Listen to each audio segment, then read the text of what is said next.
ሰላም ጤና ይስጥልን። እንግዲህ እንግዶቼ ፕሮፌሰር ግርማ ብርሃኑ፣ ኢንጂነር መንግስቱ አስፋው እንደዚሁም የኢቢሲ ዋና አዘጋጅ የትኩረት 30 አዘጋጅ እና የኢቢሲ የጀርባ አጥንት ትንግርቱ ገብረጻድቅ አራታችንም ተገኝተናል። እንኳን ደህና መጣችሁ እንግዶችና ትንግርቱ።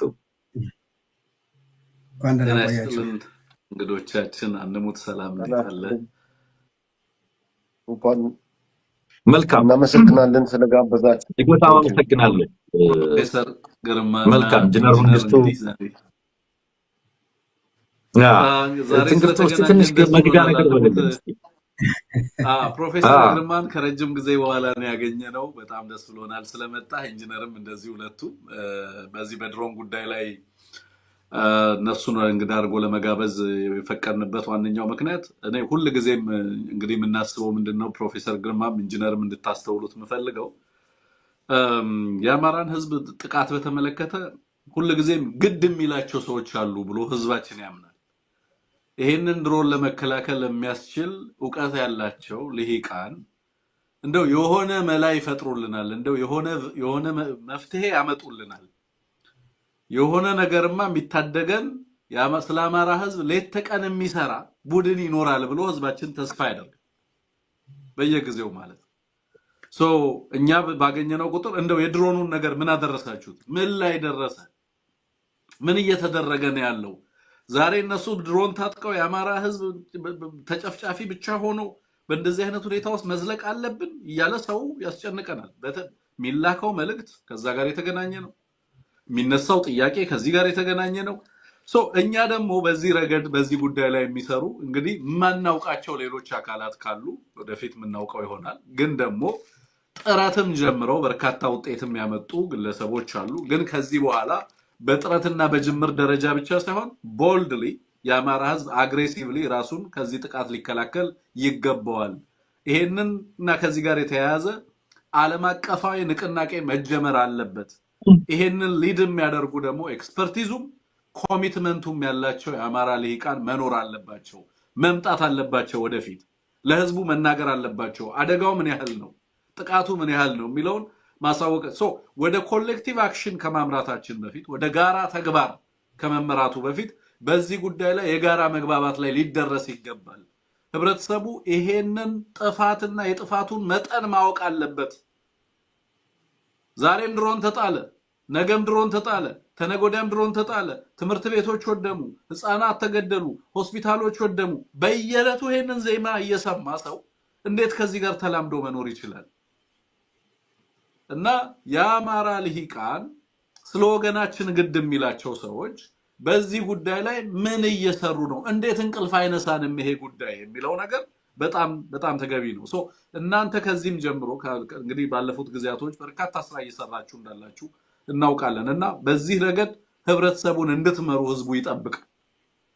ህዝቡን እንድታነቃንቁት በዚህ ረገድ ከበርካታ ባለሙያዎች ጋር ህብረተሰባችን ኤክስፔክት ያደርጋል እውነት ለመናገር እና ዛሬም ከህዝብ ጋር እንድንወያይበት ህዝቡን በዚህ ጉዳይ ላይ አስተያየት እንዲሰጥበት እናንተም የጥቃቱን መጠን የጉዳቱን መጠን ለህዝብ እንድታስረዱልን በቀጣይስ ምን መደረግ ነው ያለበት? እያለቀስንና እየተሰለፍን ነው የምንቀጥለው? ማንም እንግዲህ የትኛውንም ትግል የሚያደርግ አካል እነዚህን ቴክኖሎጂዎች ዛሬ ላይ ታጥቆ ራሱን ለመከላከል ጥረት ሲያደርግ እንመለከታለን።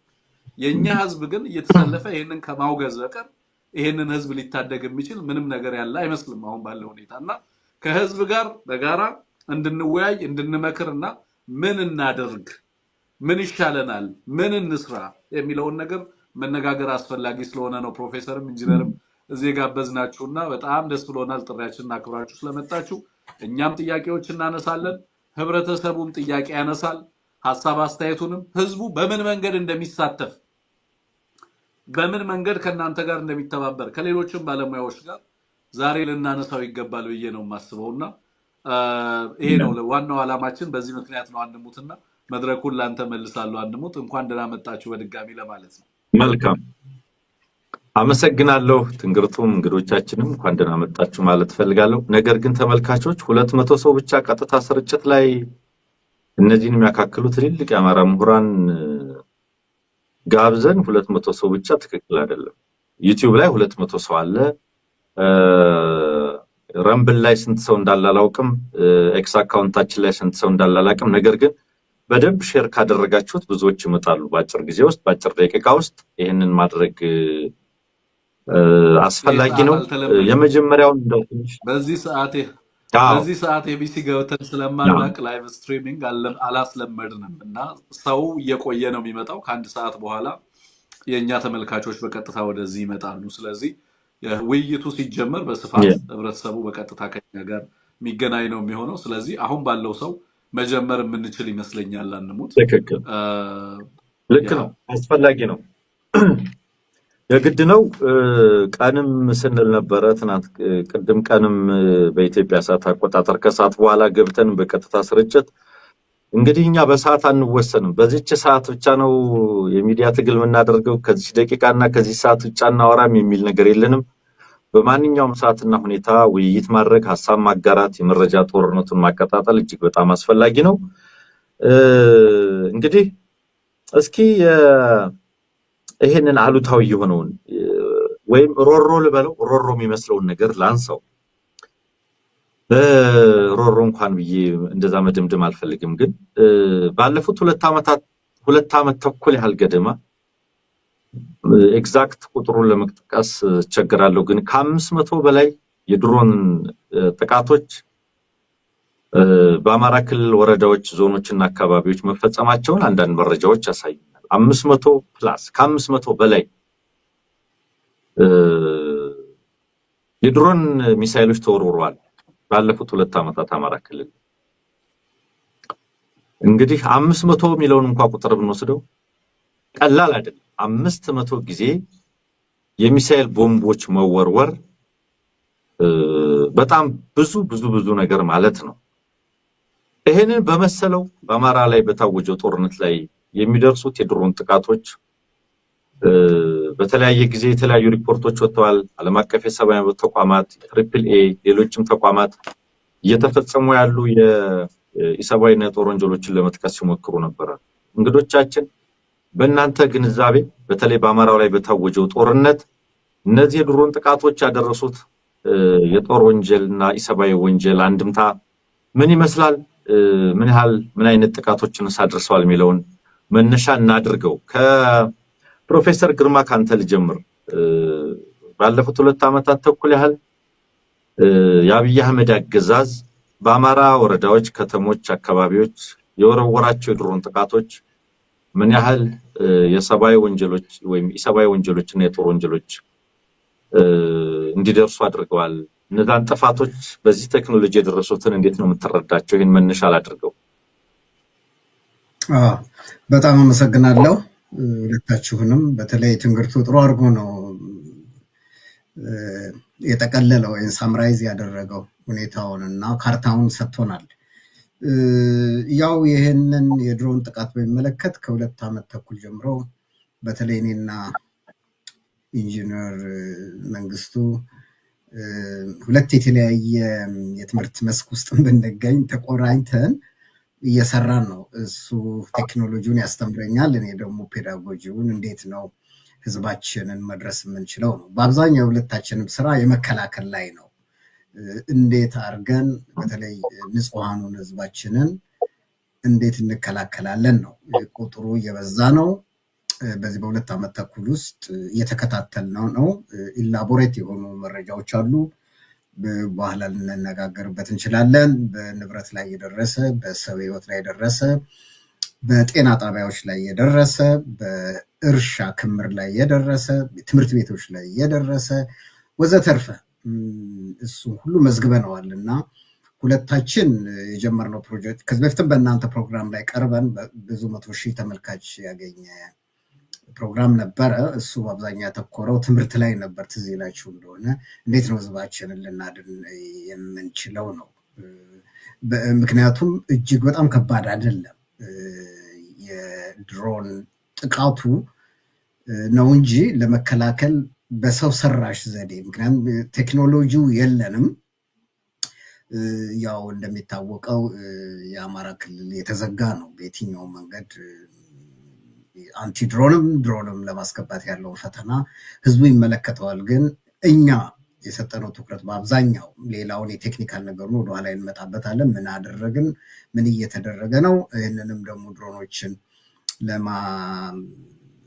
ለመከላከልም ለመጣልም ወይም ደግሞ ኢንተርሴፕት ለማድረግ የተደረጉ ጥረቶች ትንሽ ቴክኒካል ወይም የሴኩሪቲ ጉዳዮች ስለሆኑ ብዙም ላንገባበት እንችላለን። ግን እንጠቅሳለን፣ ህዝቡ እንዲያውቀው ያልተደረገ ጥረት የለም። ግን ሁለታችን ተጣምረን አንድም ግሩፕ ፈጥረን ብዙ የተሰሩ ስራዎች አሉ።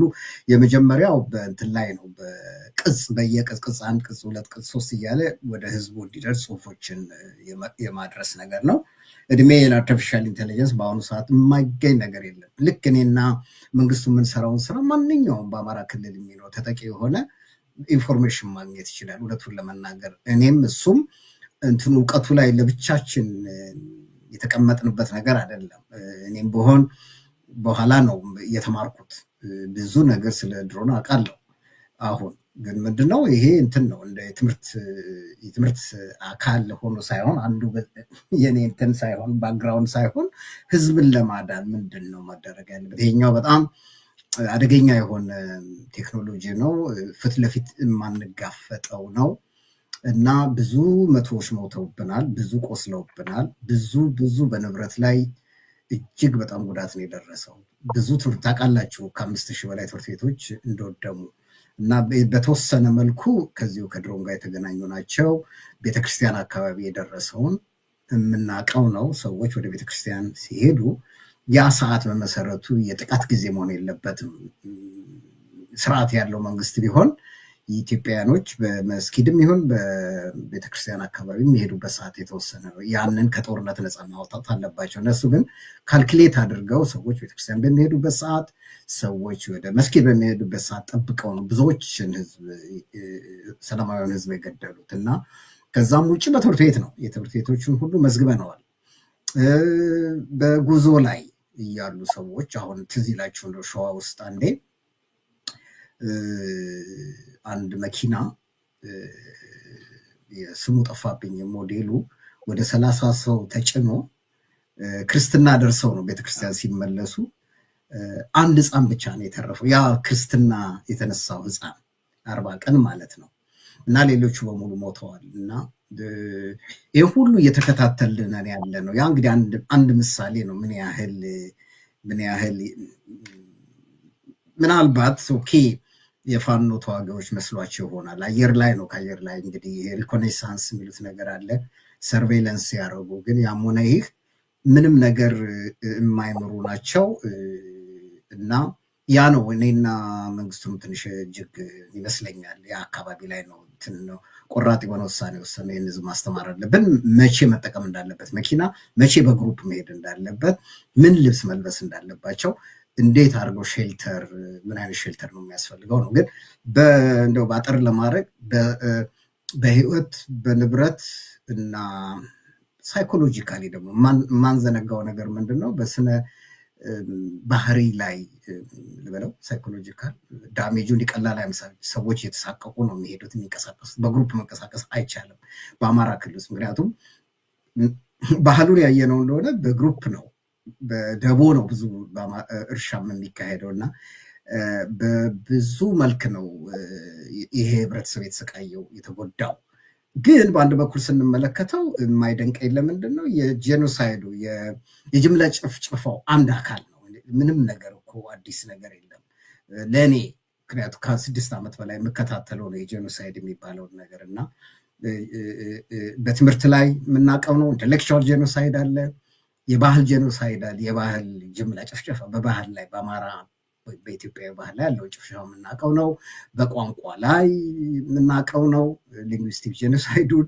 ከዛ ደግሞ የትኖ ጄኖሳይዱ አካላዊ የሆነ ሰውነታዊ የዛ ምን ልበለው ዘርፍ ነው። ይሄኛው ምንድነው? ይሄኛው እንግዲህ ድሮንስ ምንድነው? ለመንግስት ደካማ ስለሆነ በጦርነት ያው የምናውቀው ነው። በኢንፋንትሪ ፋኖ ኃይለኛ ነው እና ወይም የኛ ልጆች ኃይለኞች ናቸው እና ይሄኛው ቀለል ይላል ለነሱ ሴፍቲ ማለት ነው። እንግዲህ ለመከላከያ ለሚባለው ብዙ ጥቅሞች አሉት መንግስት ድሮንን የሚጠቀምበት ቀለል ያለ ኮስት ኤፊሽንሲ ነው።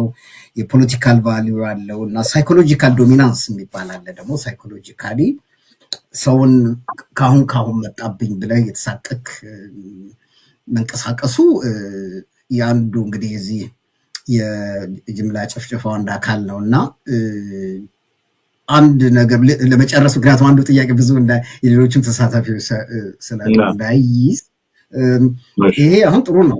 ወደ በኋላ እንመጣበታለን። የአማራ አሶሲዬሽን ኦፍ አሜሪካ ጥሩ አድርጎ የየሶስት ወር ይዘግባል እና ከቦታው የሞተውን ሰው ስም እና ያደረሰውን ጉዳት ሰዓቶቹ ሁሉ መች ቀን እንደሆነ የት አካባቢ እንደተደረጉ ጥቃቶቹ ኢንሲደንትን በላቸውና ምዝገባው አለ። ብዙ ጊዜ ሰዎች ይቀየማሉ። ምንድነው የት ቦታ ነው የዘገባችሁት ይላሉ። በእርግጥ እኔ እንትና ትሪፕሌን በጣም ኮራባቸው ምንድነው በየጊዜው ይሄንን ይዘግባሉ።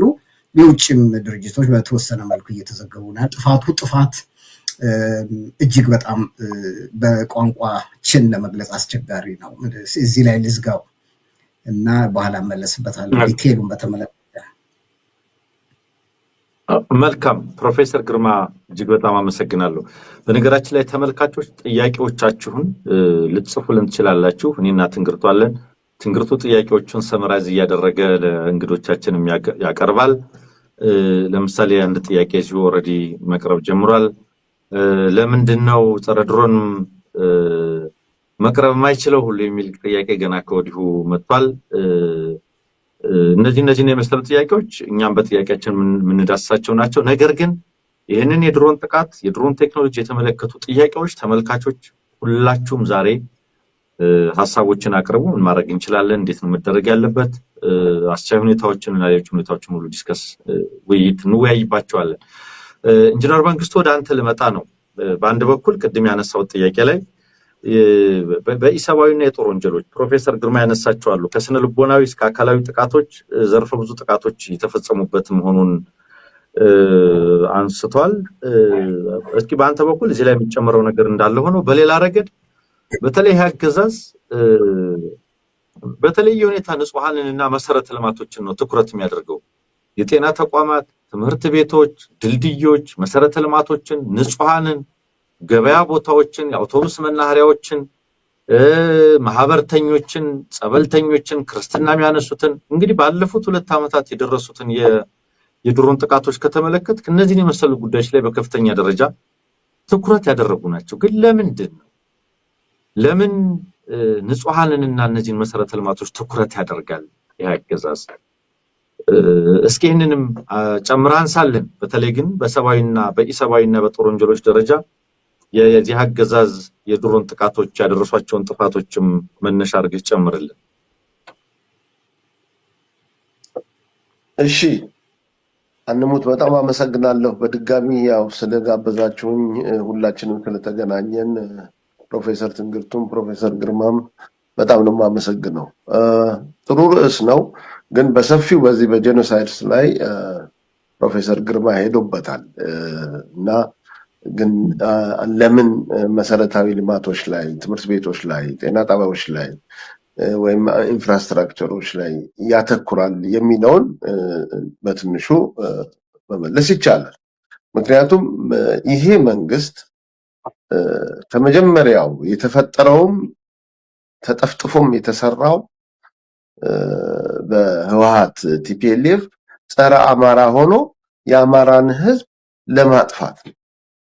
አሁን በለሱ ቀንቷቸው እነሱ ደግሞ ህወሓት ይዛው የነበረውን ስልጣን ሙሉ በሙሉ ቢይዙ ህወሓት በሰራችው ብሉፕሪንት ውስጥ ነው የሚሰሩት። እነሱ አይጋጩም። በህገ መንግስቱም በአማራ ጸረ አማራነት ላይ ኢትዮጵያን የመበተን ላይ አንድ ናቸው፣ ይስማማሉ። በስልጣን ክፍፍል ላይ ነው የማይስማሙት። ፓወር ስትረግል ነው በመሀላቸው ያለው እና አማራ ላይ ጄኖሳይድ እኮ ማለት ሰው መግደል ብቻ አይደለም። ይሄ ህዝብ የአማራ ህዝብ እንዲጠፋ ስለሆነ የሚፈልገው የተወሰነበትም ይሄው ስለሆነ በኢኮኖሚው ማድቀቅ፣ እንዳይነሳ ቶታሊ ዱቄት ማድረግ፣ በትምህርት ምንም አይነት የተማረ ትውልድ እንዳይፈጠር የሚቀጥለው ተተኪ ጄኔሬሽን ትውልድ እንዳይኖር ማድረግ በጤና ዘርፍ በምን ያሉ ተቋማትን ማውደሙ ያው የአማራ ህዝብ ተጎጂ እንዲሆን ነው። ይህንን እኮ የአማራ ህዝብ ያለበት አጽመር ውስጥ ክልሉ ይሄ እነሱ ክልሉ ይበሉት እንጂ አገሩ ላይ የአማራ ክፍለ ሀገራት ላይ ነው ይሄን የሚፈጽሙት። አሁን ለምሳሌ ፖለቲካሊ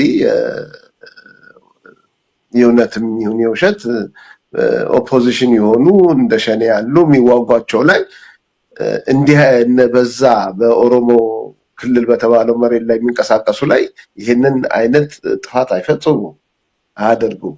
ምክንያቱም ያ የስልጣን ጥያቄ ነው እንጂ ያ ዘር እንዲጠፋ የተፈለገ አይደለም። ስለዚህ ዘሩ እንዲጠፋ ነው። በቀደም ምንድን ነው ጠቅላይ ሚኒስትሩ ያለው? እንደ ቅማል እናረግፋቸዋለን። ይሄ የጄኖሳይድ ኮዲንግ ነው። በኡጋንዳ ሁቱዎች ቱትሲን ሮች ሬዲዮ ሊብሬ የሚል ልክ እልቂቱ ከመፈጸሙ በፊት ፕሮፓጋንዳ ይነሱበት የነበረው ቱትሲዎችም ሮችስ ነው የሚሏቸው። ምን ያደረጉት? ያንን የእነሱን ደጋፊ ህዝብ ብሬኑ ኮድ የሆነው በረሮች ናቸው። በቃ ከስነ ስብዕና ውጭ አውርደው በረሮች ሲገል ሄደው በሚገሉ ሰዓት በረሮ ነው የሚገለው ብሎ ነው የሚያስበው ጭንቅላቱ እንጂ ሰው መሆኑን እንደሱ አምሳል የሆኑ ሰዎች መሆናቸውን ሴቶች ቢሆኑም ልጆችም ቢሆኑ ያንን በጣም ሂፕኖታይዝድ ይሆናል። እና ይሄ ሰውዬ የተናገረው በዓለም አቀፍ ፍርድ ቤት የሚያስጠይቀው ነው አንድ ቀን።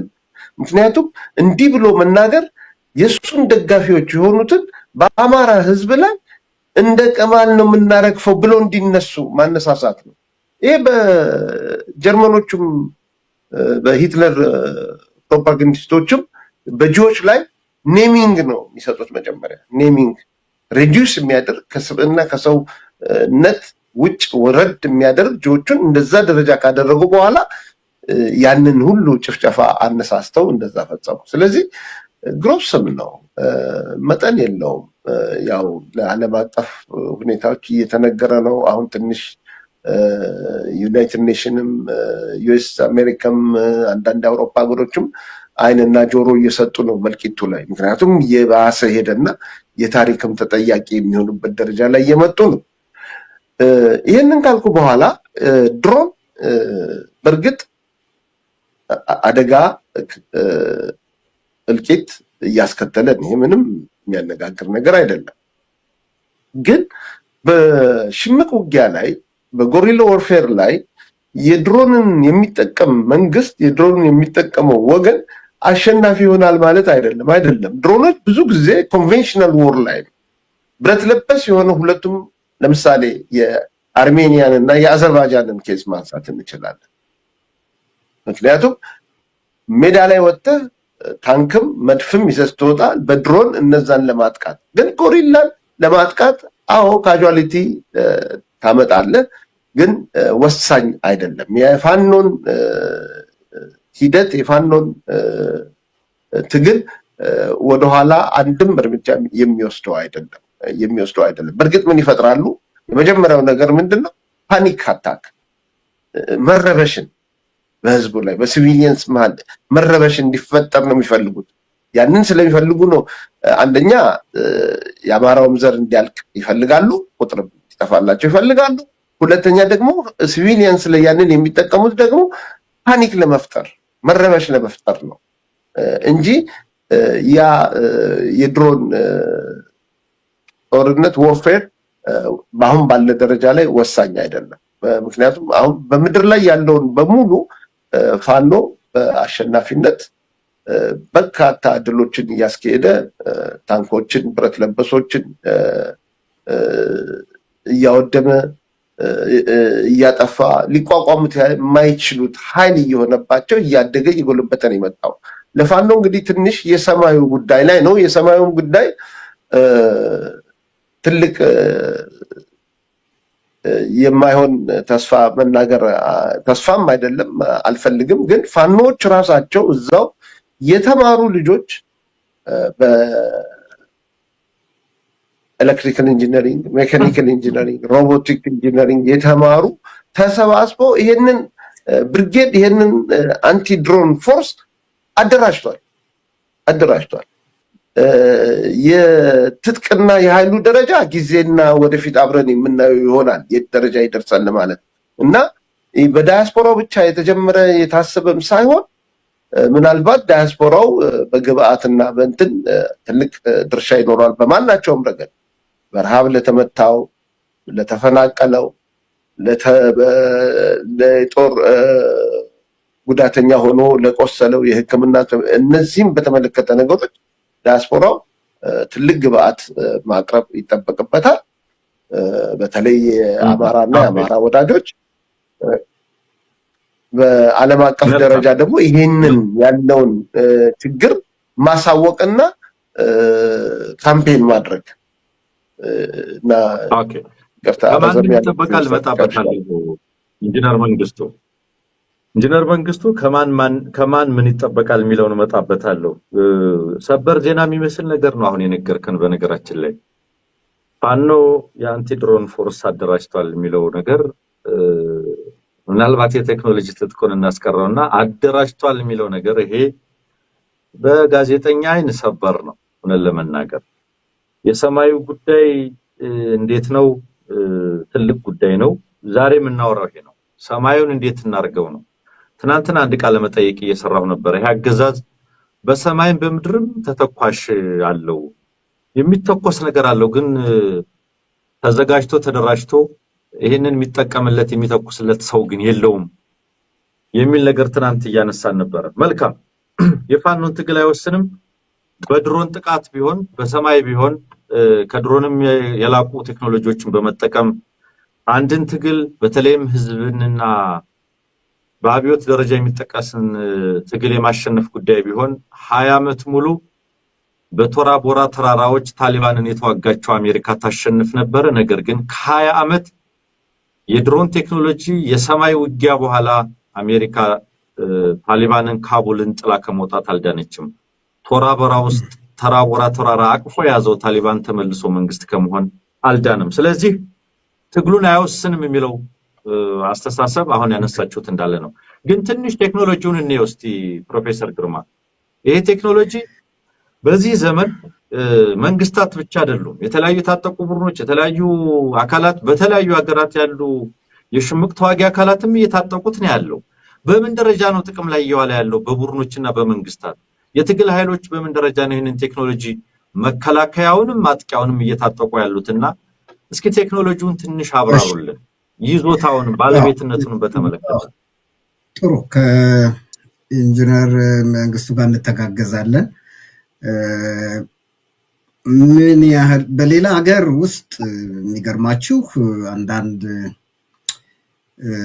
የምሽግ ልበለው ማነው እንግዲህ የገሬላ እንቅስቃሴ የሚያደርጉ ራሳቸውን ያስታጠቁ አሉ። እዛው ጫካ ውስጥ ወርክሾፕ ሰርተው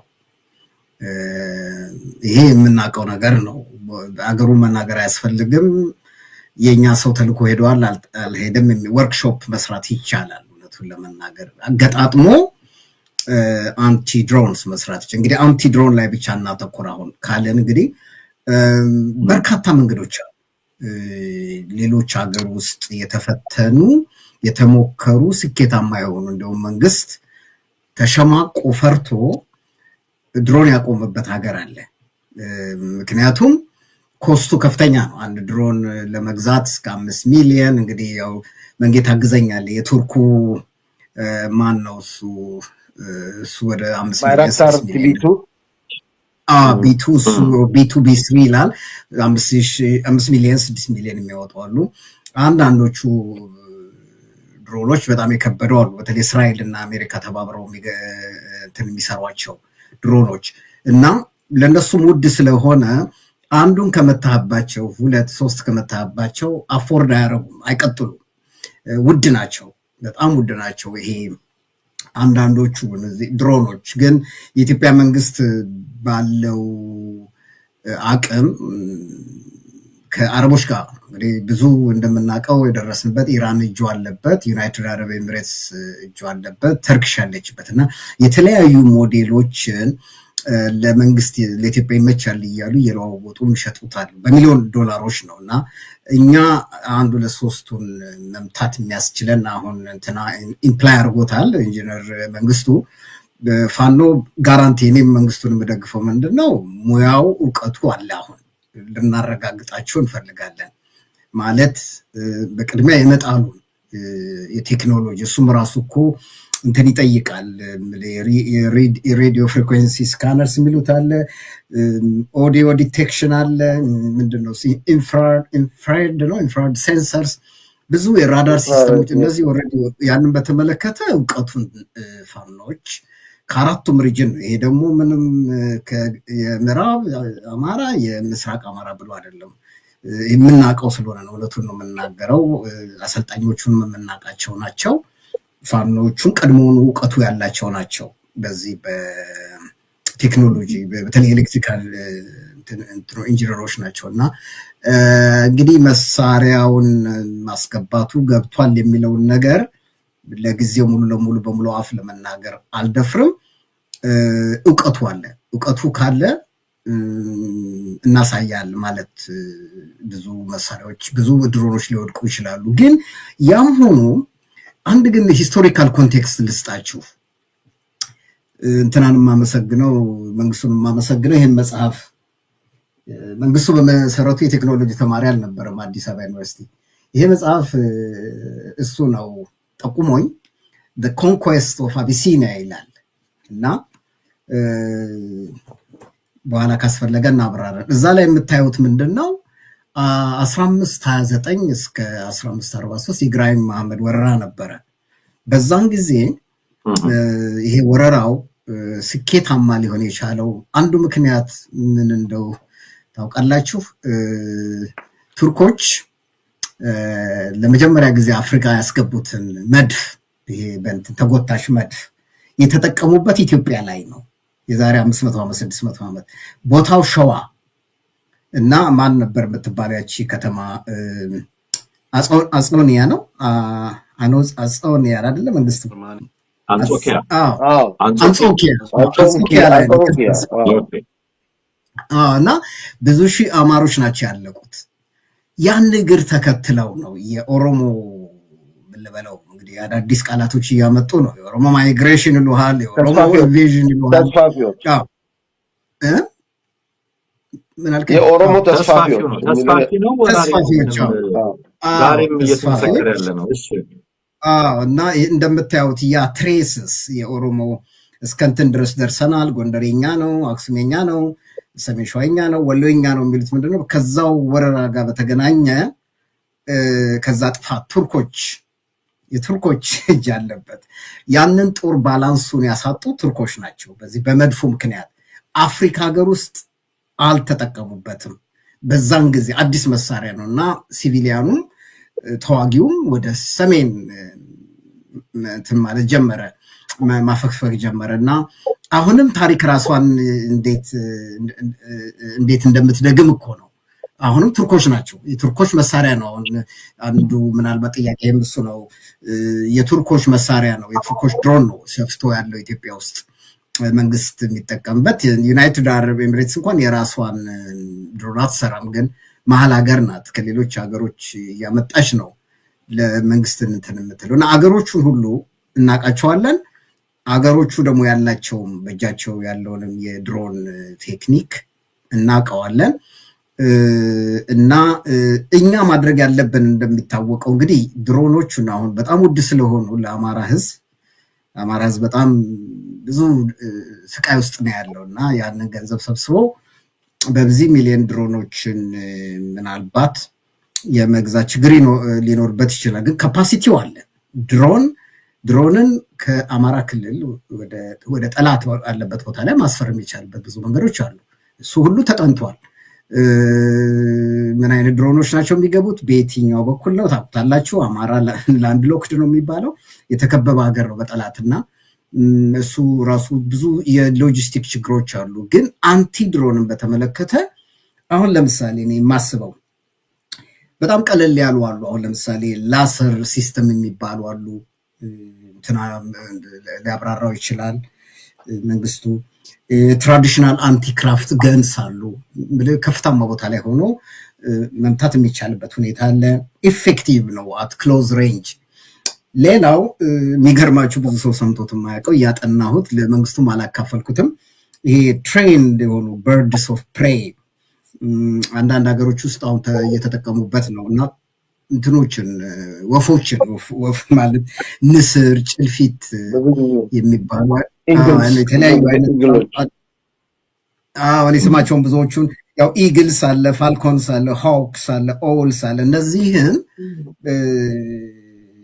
ወፎች ልበለው እንግዲህ የጋራ ጥሪ ግን በተለይ ፋልኮንሪ የሚባለው በጣም የሚገርም ነው። ኢትዮጵያ ውስጥ ወፎችን ማሰልጠን አልለመድንም እንጂ ወፎች እንትን ነው ልክ ውሻን እንደምትለው ብራይብ ታደርጋቸዋል። የተወሰነ ሪዎርድ አለ ትሰጣቸዋለህ። ትሬን አድርገህ ማሰናከል ይችላሉ።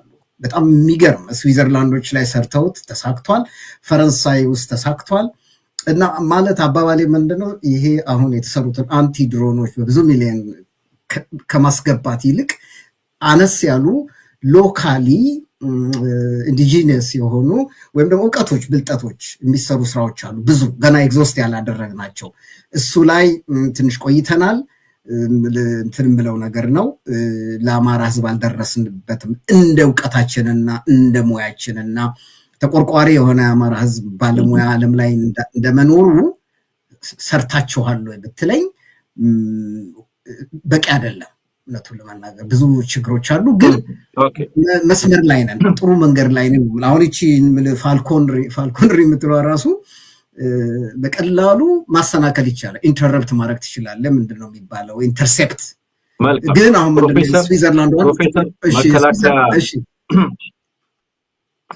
መከላከያ መንገዶችን አማራውን የዚህ ቴክኖሎጂ ባለቤት የማድረግ መንገዶችን፣ አማራጮችን እንመለስባቸዋለን። ቴክኖሎጂን እንወቀው፣ ያለውን ነገር እንወቀው በሚል ነው እንጂ በዚህ በአማራዊ ህልውና ትግል ውስጥ እንዴት እንከላከለው፣ እንዴት እንታጠቅ፣ እንዴት ከዚህ ቴክኖሎጂ ጋር ተገዳዳሪ የሆነ አቅም ይገንባ የሚለውን ጉዳይ ትመጡበታላችሁ። የተወሰነ ስለ ቴክኖሎጂው ጨምርልን ኢንጂነር መንግስቱ፣ ስለ ቴክኖሎጂው ጨምርልን። በተለይ ደግሞ የዚህ አገዛዝ የቅድም ሲጠቅሳቸው ነበረ ፕሮፌሰር ግርማ እነ ኢራን፣ ዩኤኢ፣ ቱርክ። የገረመኝ ፕሮፌሰር ያነሳው ቱርኮች እንግዲህ ያን ጊዜ እንኳን ተመልከት፣ ያን ጊዜ እንኳን በዚያ በመስፋፋት ዘመን የወራሪው የተስፋፊው ኃይል ደጋፊ ሆነው በትጥቅ በብዙ ነገር ሲደግፉ የነበሩት አንተ ከ400 ዓመት በኋላም ተመልሰው ተመሳሳይ ሚና ይዘው መገኘታቸውን አሁን ስለጠቀስክልኝ ትንሽ ለኔ ግርምት የፈጠረብኝ ነው። ዞሮ ዞሮ የዚህ ቴክኖሎጂ አይነቶችና አቅርቦት በተለይ ለአብይ አህመድ ምን ይመስላል ኢንጂነር መንግስቱ? ቴክኖሎጂዎቹ፣ አማራጮቹ፣ አይነቶቹ ምንድናቸው? በተመሳሳይ ይሄ አገዛዝስ የዚህ ቴክኖሎጂ አቅርቦትና አይነት ምንድነው የሚመስለው? አብይ ምን አይነት ድሮኖችን ነው የታጠቀው? ሰሞኑንም ደግሞ አዳዲስ ነገር እያስወራ ስለሆነ ነው እና እስኪ እነሱ ላይ ትንሽ ለተመልካቾች ጨምረልን። በነገራችን ላይ ተመልካቾች 500 ገደማ ሰው ይታየኛል ቀጥታ ስርጭት ላይ፣ በቂ አይደለም። ይሄ በሾች ሰው ሊከታተለው የሚገባ በጣም ጠቃሚ ውይይት ነውና ለብዙዎች ሼር አድርጉት፣ አጋሩት። እንደተለመደው 1000 2000 ሰው ቀጥታ ስርጭት ላይ ማየት እንፈልጋለን። የገባችሁ ሰዎች ባካችሁ ለብዙዎች አድርሱልን። ኢንጂነር መንግስቱ መቀጠል ትችላለህ። እሺ፣ አመሰግናለሁ። የዛሬ ዓመት ይመስለኛል ባለፈው ስለ ድሮን ከፕሮፌሰር ትንግርቱ ጋር አብረን ሁላችንም የተነጋገር ነው። አሁን በአንድ ዓመት በኋላ ደግሞ ሌላ ዴቨሎፕመንት መጥቷል እና ጥሩ ጥያቄ ነው ያነሳው። አቅጣጫው ሁለት አይነት ድሮን ነው አሁን የኢትዮጵያ መንግስት ያለው። ካታጎሪው ሞዴሎቹ ሳይሆን ካታጎሪው ሁለት አይነት ነው። አንደኞቹ የዛሬ ዓመት የተነጋገርንባቸው እስካሁን የሚጠቀምባቸው ሰው አልባ መንኮራኩር ሆኑ እንጂ ይዘታቸው፣ ኤሮዳይናሚክስ፣ ፊቸራቸው ሁሉ ነገር ከተዋጊ ጄት ጋራ ተመሳሳይ። ባይራክታር ቲቢ2 ባይራክታር ቲቪ3 ማሃጀር 6 የኢራኑ የቻይናዎቹም እነዚህ ሎንግ እንትን በከፍተኛ ጫማ ርቀት ላይ በ16000 ጫማ ርቀት ላይ የሚሄዱ እስከ 300 ኪሎ ሜትር የሚጓዙ ለ3 ሰዓት 4 ሰዓት በላይ የሚሄዱ ብዙ ፊውቸር ያላቸው ብዙ ኤሪያ ስኩዌር ፊት ላይ የሚጥሉት ያ ሚሳይልስ በጣም ከባድ ነው። አደጋ የሚያደርስ ግን ዋጋው ቅድም ፕሮፌሰር ተናግሯል። ራሱ ተተኳሹ አንዱ ከ200,000 በላይ ነው። ሜንቴናንሱ እንደዛ ነው። 4 ይታጠቃል። አንድ ጊዜ ወደ 1 ሚሊዮን ነው የታጠቃቸው። ድሮኗ ደግሞ ከ5 ሚሊዮን በላይ ነች። እንግዲህ በሱ ነበር የሚጠቀመው። ጋዙ አለ፣ ሜንቴናንሱ አለ። አሁን ሁለተኛ በዚህ አመት አዲስ ነገር አምጥቷል። ምንድነው ያመጣው? ይሄ ድሮን ስዎርምስ የሚባሉት ጄኔሪክ የሆኑ ድሮኖችን እኔም እናንተም እዚህ ሀገር እንደ ልብ ነው ሄደን ከኦፍ ዘ ሼልፍ የምንገዛቸው ለሰርግ ላይ ለካሜራ ለኤክስፕሎረርስ የሚጠቀሙባቸውን ድሮኖች እነዚህ ዲጂአይ በተለይ ጥሩ ሆኖ የተገኘው ለሚሊተሪ ዩዝ ይሄ ሲቪሊያኑን ዲጂአይ ማቪክ 3 እና ወይም ማቪክ 4 ተሻሽሎ የመጣው ፕሮ ድሮንስ ናቸው። ቻይና ነው የምትሰራቸው። እነዚህ ርካሽ ናቸው። $1,000 ምናምን በላይ አይሄዱም። አንዳንድም በዝቅተኛም ተገዛላችሁ እስከ 1,500። እነዚህን ምን አደረገ? በጣም የሚገርመው ድሮን ፋብሪካ አልከፈተም። ኢትዮጵያ ያ ኢንዱስትሪ የላትም፣ ሂውጅ ኢንዱስትሪስ የላትም። ግን ምንድነው ያደረገው? ድሮን ሰራለሁ የሚለው አሴምብል ነው የሚያደርገው። በርካሽ ፓርቶቹ ይመጡና ኮስቱን ኦቨርሄድ ኮስቱን ከት አድርጎ ከቻይና በገፍ ይመጣለታል። ያንን አሴምብል ነው ማድረግ የያዘው። ምንድነው እንግዲህ እነዚህ ድሮኖች አሁን እንደነገርኳችሁ ይሄ ማቪክ ዲጂአይ ማቪክ 3 ወይም 4 ፕሮ ድሮንስ ለሲቪሊየን ዩዝ የተደረጉ ኮንቨርት ወደ ሚሊተሪ ጥቃት ለማድረስ እየተጠቀሙበት ነው። በዩክሬን ላይ እያየን ነው፣ በረሽያ ውስጥ እያየን ነው ያንን ሲጠቀሙ እና እነሱን ነው እየገጣጠመ ያለው። እነዚህ ደግሞ የሚበሩት ከፍታቸው ማክሲመም 6,000 ጫማ ነው፣ ወደ ላይ 6,000 ሜትር ነው ወደ ላይ ከምድር ሊያው ስቴብል ያልሆነ ነው። ይሄ አትሞስት እንትኑ ነው። ከዛ ዝቅ ብለው ነው የሚበሩት። የሚሄዱት ደግሞ 30 ኪሎ ሜትር ነው ሬንጃቸው እና የሚጠቀሙት ደግሞ ፍሪኮንሲ የታወቀ ነው። እንደዛኛው እንደ ባይራክታር ግራውንድ ስቴሽን የላቸው፣ ኮንትሮሊንግ ስቴሽን የላቸው። እንደዛ አይፈልጉ። ኦን ሳይት ሳይሆን እንትናቸው ኤፍፒቪ የሚሉት ከኮንትሮለሩ ወደ ድሮኗ በሬዲዮ ፍሪኮንሲ ነው ኮኔክት የሚያደርገው እና ያን ይሄ በብዛት አሁን እያመረተ በአንድ ጦርነት ላይ 100 ነው እሱ ጉራ ይነዛው ሊደርስ ይችላል እዛ ቁጥር ላይ። ምክንያቱም በገፍ ነው ከአረብ ኤሚሬት የሚሰጠው። አላቅም ግንኙነቱ ወይም ምን አይነት ስምምነት እንዳደረገ ወይ አገሪቷን በምን ደረጃ ላይ አሳልፎ እንደሰጠ ይህ ሁሉ ገንዘብ ያለ ምክንያት አይፈስም። አንድ ጥያቄ ነው። ከቻይናም እነዛን ያገኛል። እንበል 30-20 በአንድ ጊዜ ሊያሰማራ ይችላል። እነዚህ ምንድናቸው? በአነስተኛ አልቲቲዩድ ላይ እየሄዱ በየጓዳ ጉድጓዳችን ሊከተሉን የሚችሉ ኦፕሬሽኑ ደግሞ እንደዛኛው ግራውንድ ስቴሽን ወይም ማስወንጨፊያ ስቴሽን አይፈልጉም። አንድ ታብሌት ወይም ስልክ ወይም ከአንድ ኮምፒውተር ላይ ነው የሚፈልጉት። ዋይፋይም አይፈልጉም። ዋይፋይ የሚፈልጉት ኢንተርኔት ኮኔክሽን መጀመሪያ አፕዴት ሶፍትዌሩን አፕዴት ለማድረግ እና ጂፒኤሱን ዳውንሎድ ለማድረግ ነው። ከዛ በኋላ ያኛው ኮሚኒኬሽን በሬዲዮ ፍሪኮንሲ ነው ትለቀቃለች። እዚህ ቁጭ ብሎ አንድ ሰው ከ10 ኪሎ ሜትር ርቀት ላይ አንድ ሰው ብቻውን ይለቃታል። ወይም አንድ ስኳድሮን የሆነ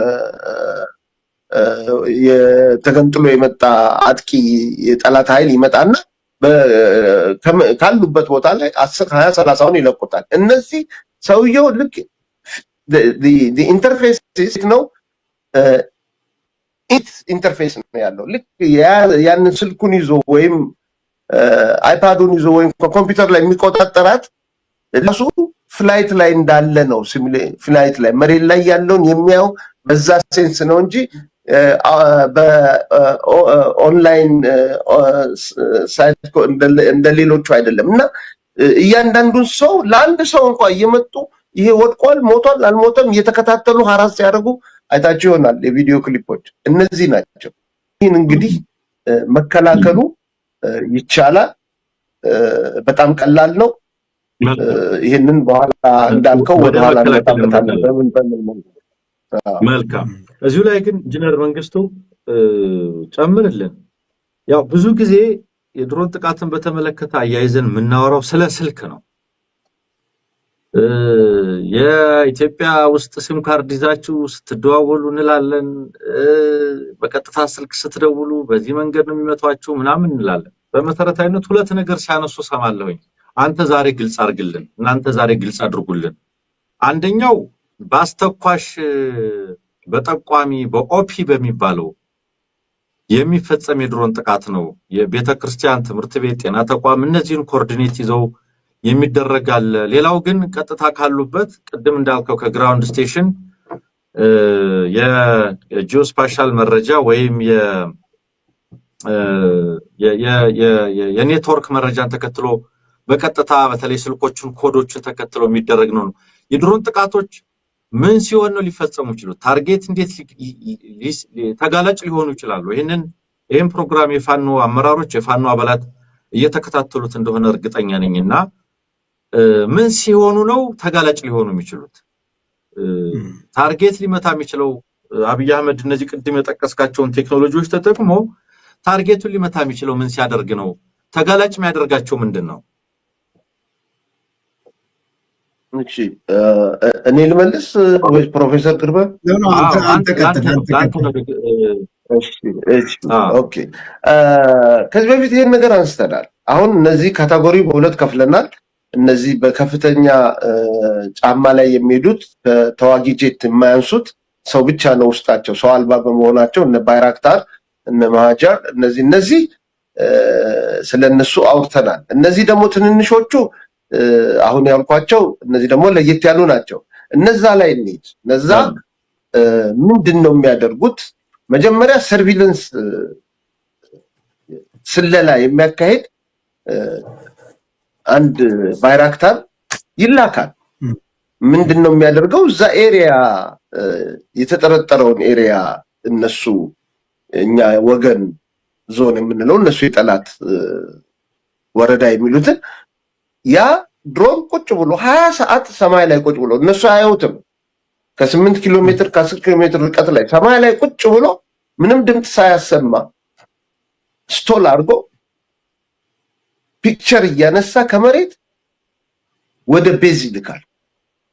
ያ የሚነሳው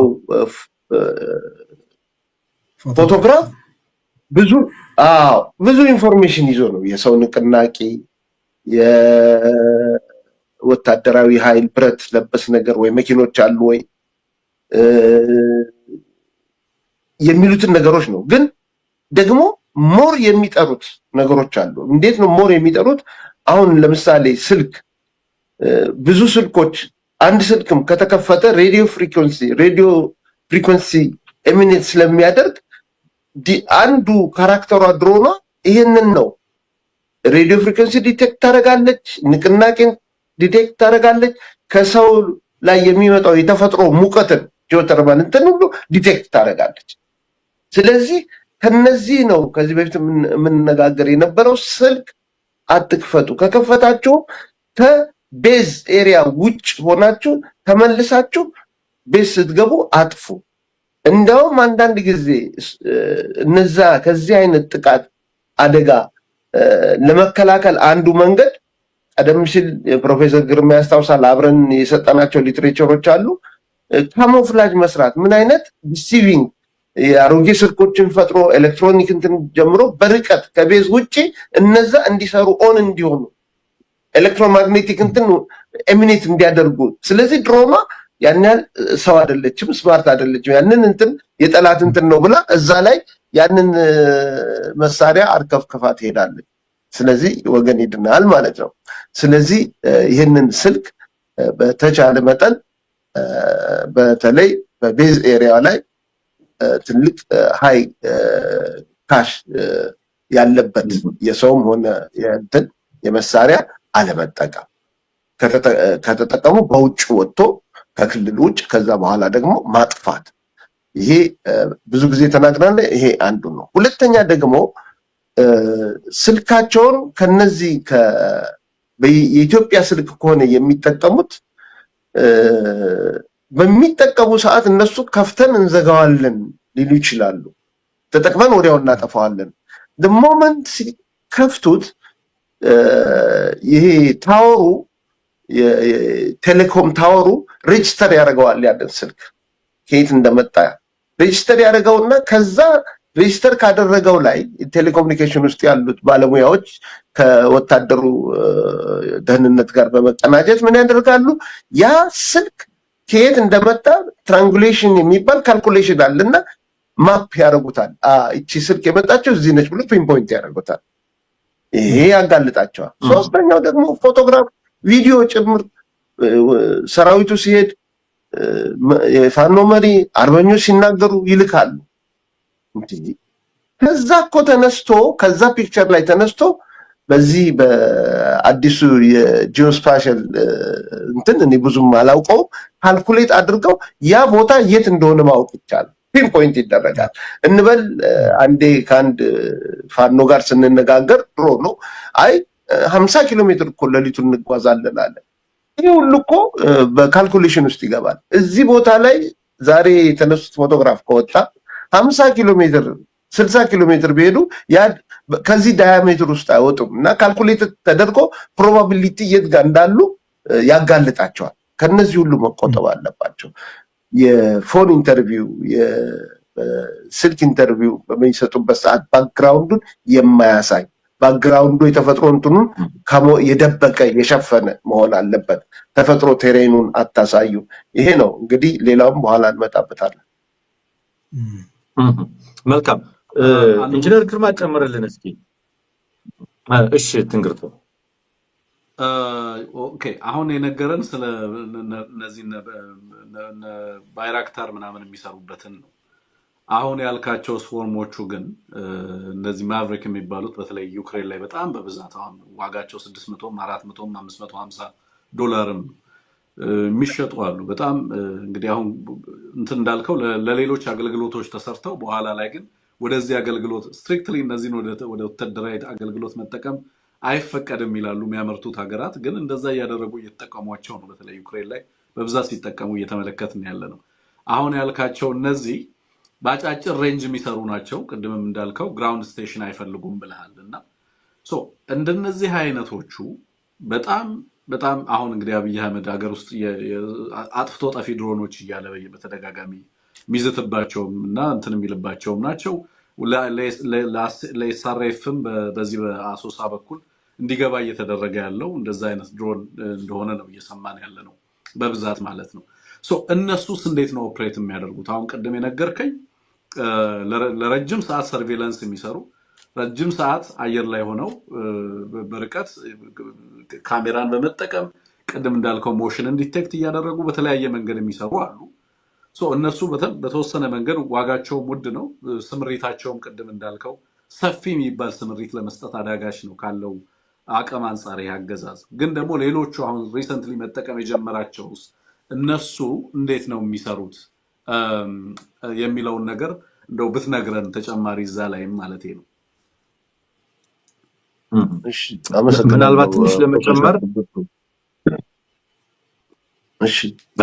ትንሽ ለመጨመር ትንግርቱ ያነሳው የሁለቱ አይነት ቴክኖሎጂዎች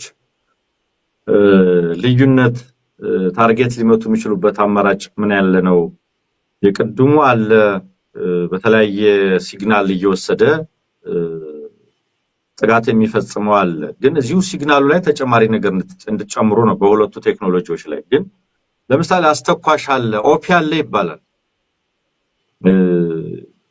ከፋኖች ጋር በተለያየ አጋጣሚ ለመረዳት እንደሞከር ነው ሁለት አይነት ነገር ነው ያለው። አንደኛው ስልክ ነው። በተለይ ሎካል ሲም ካርድ የሚጠቀሙ ከሆነ ኮዶች አሉ። በቅርቡ አገዛዙ የገዛው ከእስራኤል የገዛው ቴክኖሎጂ አለ። የተለያዩ ኮዶች ቃላቶች ተሞልቷል። ስለዚህ በሎካል ሲም ካርድ እነዛን ቃላቶች ሲጠሩ ቶሎ ዲቴክት ያደርግና ሪከርድ አድርጎ ትሬስ ለማድረግ ይሞክራል የሚል አንድ አለ። ሌላኛው ግን መሬት ላይ ያሉ አስተኳሾች አሉ ነው። ድሮን ጥቃቶች የሚፈጸሙት በሌላ መንገድ ፊዚካሊ መሬት ላይ ይዘው የፋኖ ቀጠናዎች ላይ የአውደ ውጊያ ቀጠናዎች ላይ ተቀምጠው ቤተክርስቲያንን፣ ትምህርት ቤትን፣ ሌሎች ማህበራዊ ተቋማትን ምልክት ያደርጉና እንግዲህ ከዚህ ቦታ ይሄን ያክል ሜትር ይሄን ያክል ርቀት በዚህ ቦታ ላይ ያሉ እየጠቆሙ የሚያስመቱም አሉ የሚል ነገር አለና እስኪ በሁለቱ ቴክኖሎጂዎች ትንግርቱ ካነሳው ጥያቄ ጋር አያይዙና የመጠቂያ የታርጌት የመምታት እድሎቻቸውን አንደኛው በሲግናል ዲቴክት የሚያደርጉበት ነው፣ ሁለተኛው በአካል እንዴት ነው ይሄ የሚፈጸመው የሚለውን ክላሪቲ ብትፈጥሩልን። ፕሮፌሰር ግርማ ወደ አንተ ነው። ትንሽ ይከብዳል። ይሄ የመጀመሪያው ከባድ ነው፣ ዋጋውም ከባድ ነው፣ ክብደቷም እንዲህ ቀላል አይደለም። ብዙውን ጊዜ በስቴሽን ነው የሚንቀሳቀሱት፣ የሆነ ሞባይል አይደለም። ከተወሰነ ቦታ አሁን 6-7 ቦታ ልነግርልህ ይችላሉ የት እንዳሉ ኢትዮጵያ ውስጥ እና ከዛ ነው ከዚህ በፊትም ብዙውን 80% አኪዩሬት ነው የት ቦታ እንዳሉ በሚዲያ ተነግሯል። ግን ሰፍቷል። አሁን እንዲሁ አያይዤ ልንገር ብዬ ነው። እነሱ በቀላሉ መለየት ይቻላል። ግን ኢፌክቲቭነታቸውን በተመለከተ ብዙ ጊዜ በእኔ አስተሳሰብ የተወሰነ ቦታ ላይ ብዙ ሊመቱ ይችላሉ እንጂ አኪዩሬት ያን ያህል እኔ አኪዩሬት ናቸው ብዬ አልገምትም። በጣም ለብዙ ጊዜ ያው መንግስቱ እንደተናገረው አየር ላይ መቆየት ይችላሉ። ሆቨር ሲያደርጉ አናያቸውም። አሁን ትልቁ ችግር የሆነው ምንድነው?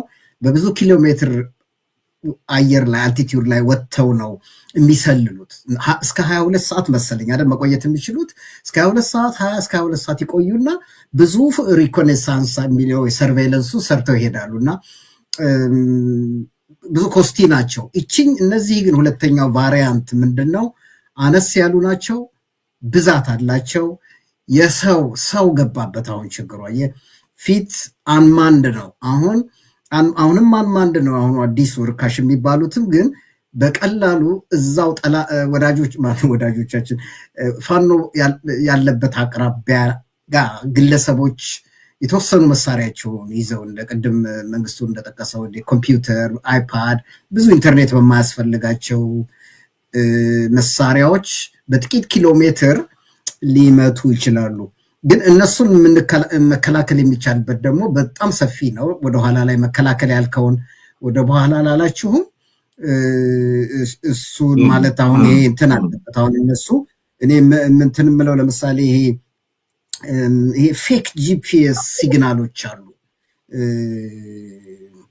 እነሱን በእነሱ ብቻ በቀላሉ እንደው ብዙዎቹ ፋኖች ማስተማር የሚቻለው ምንድነው? ፌክ የሆነ ጂፒኤስ ሲግናል እና ሄዳ ሌላ ቦታ ነው የምትከሰከሰው።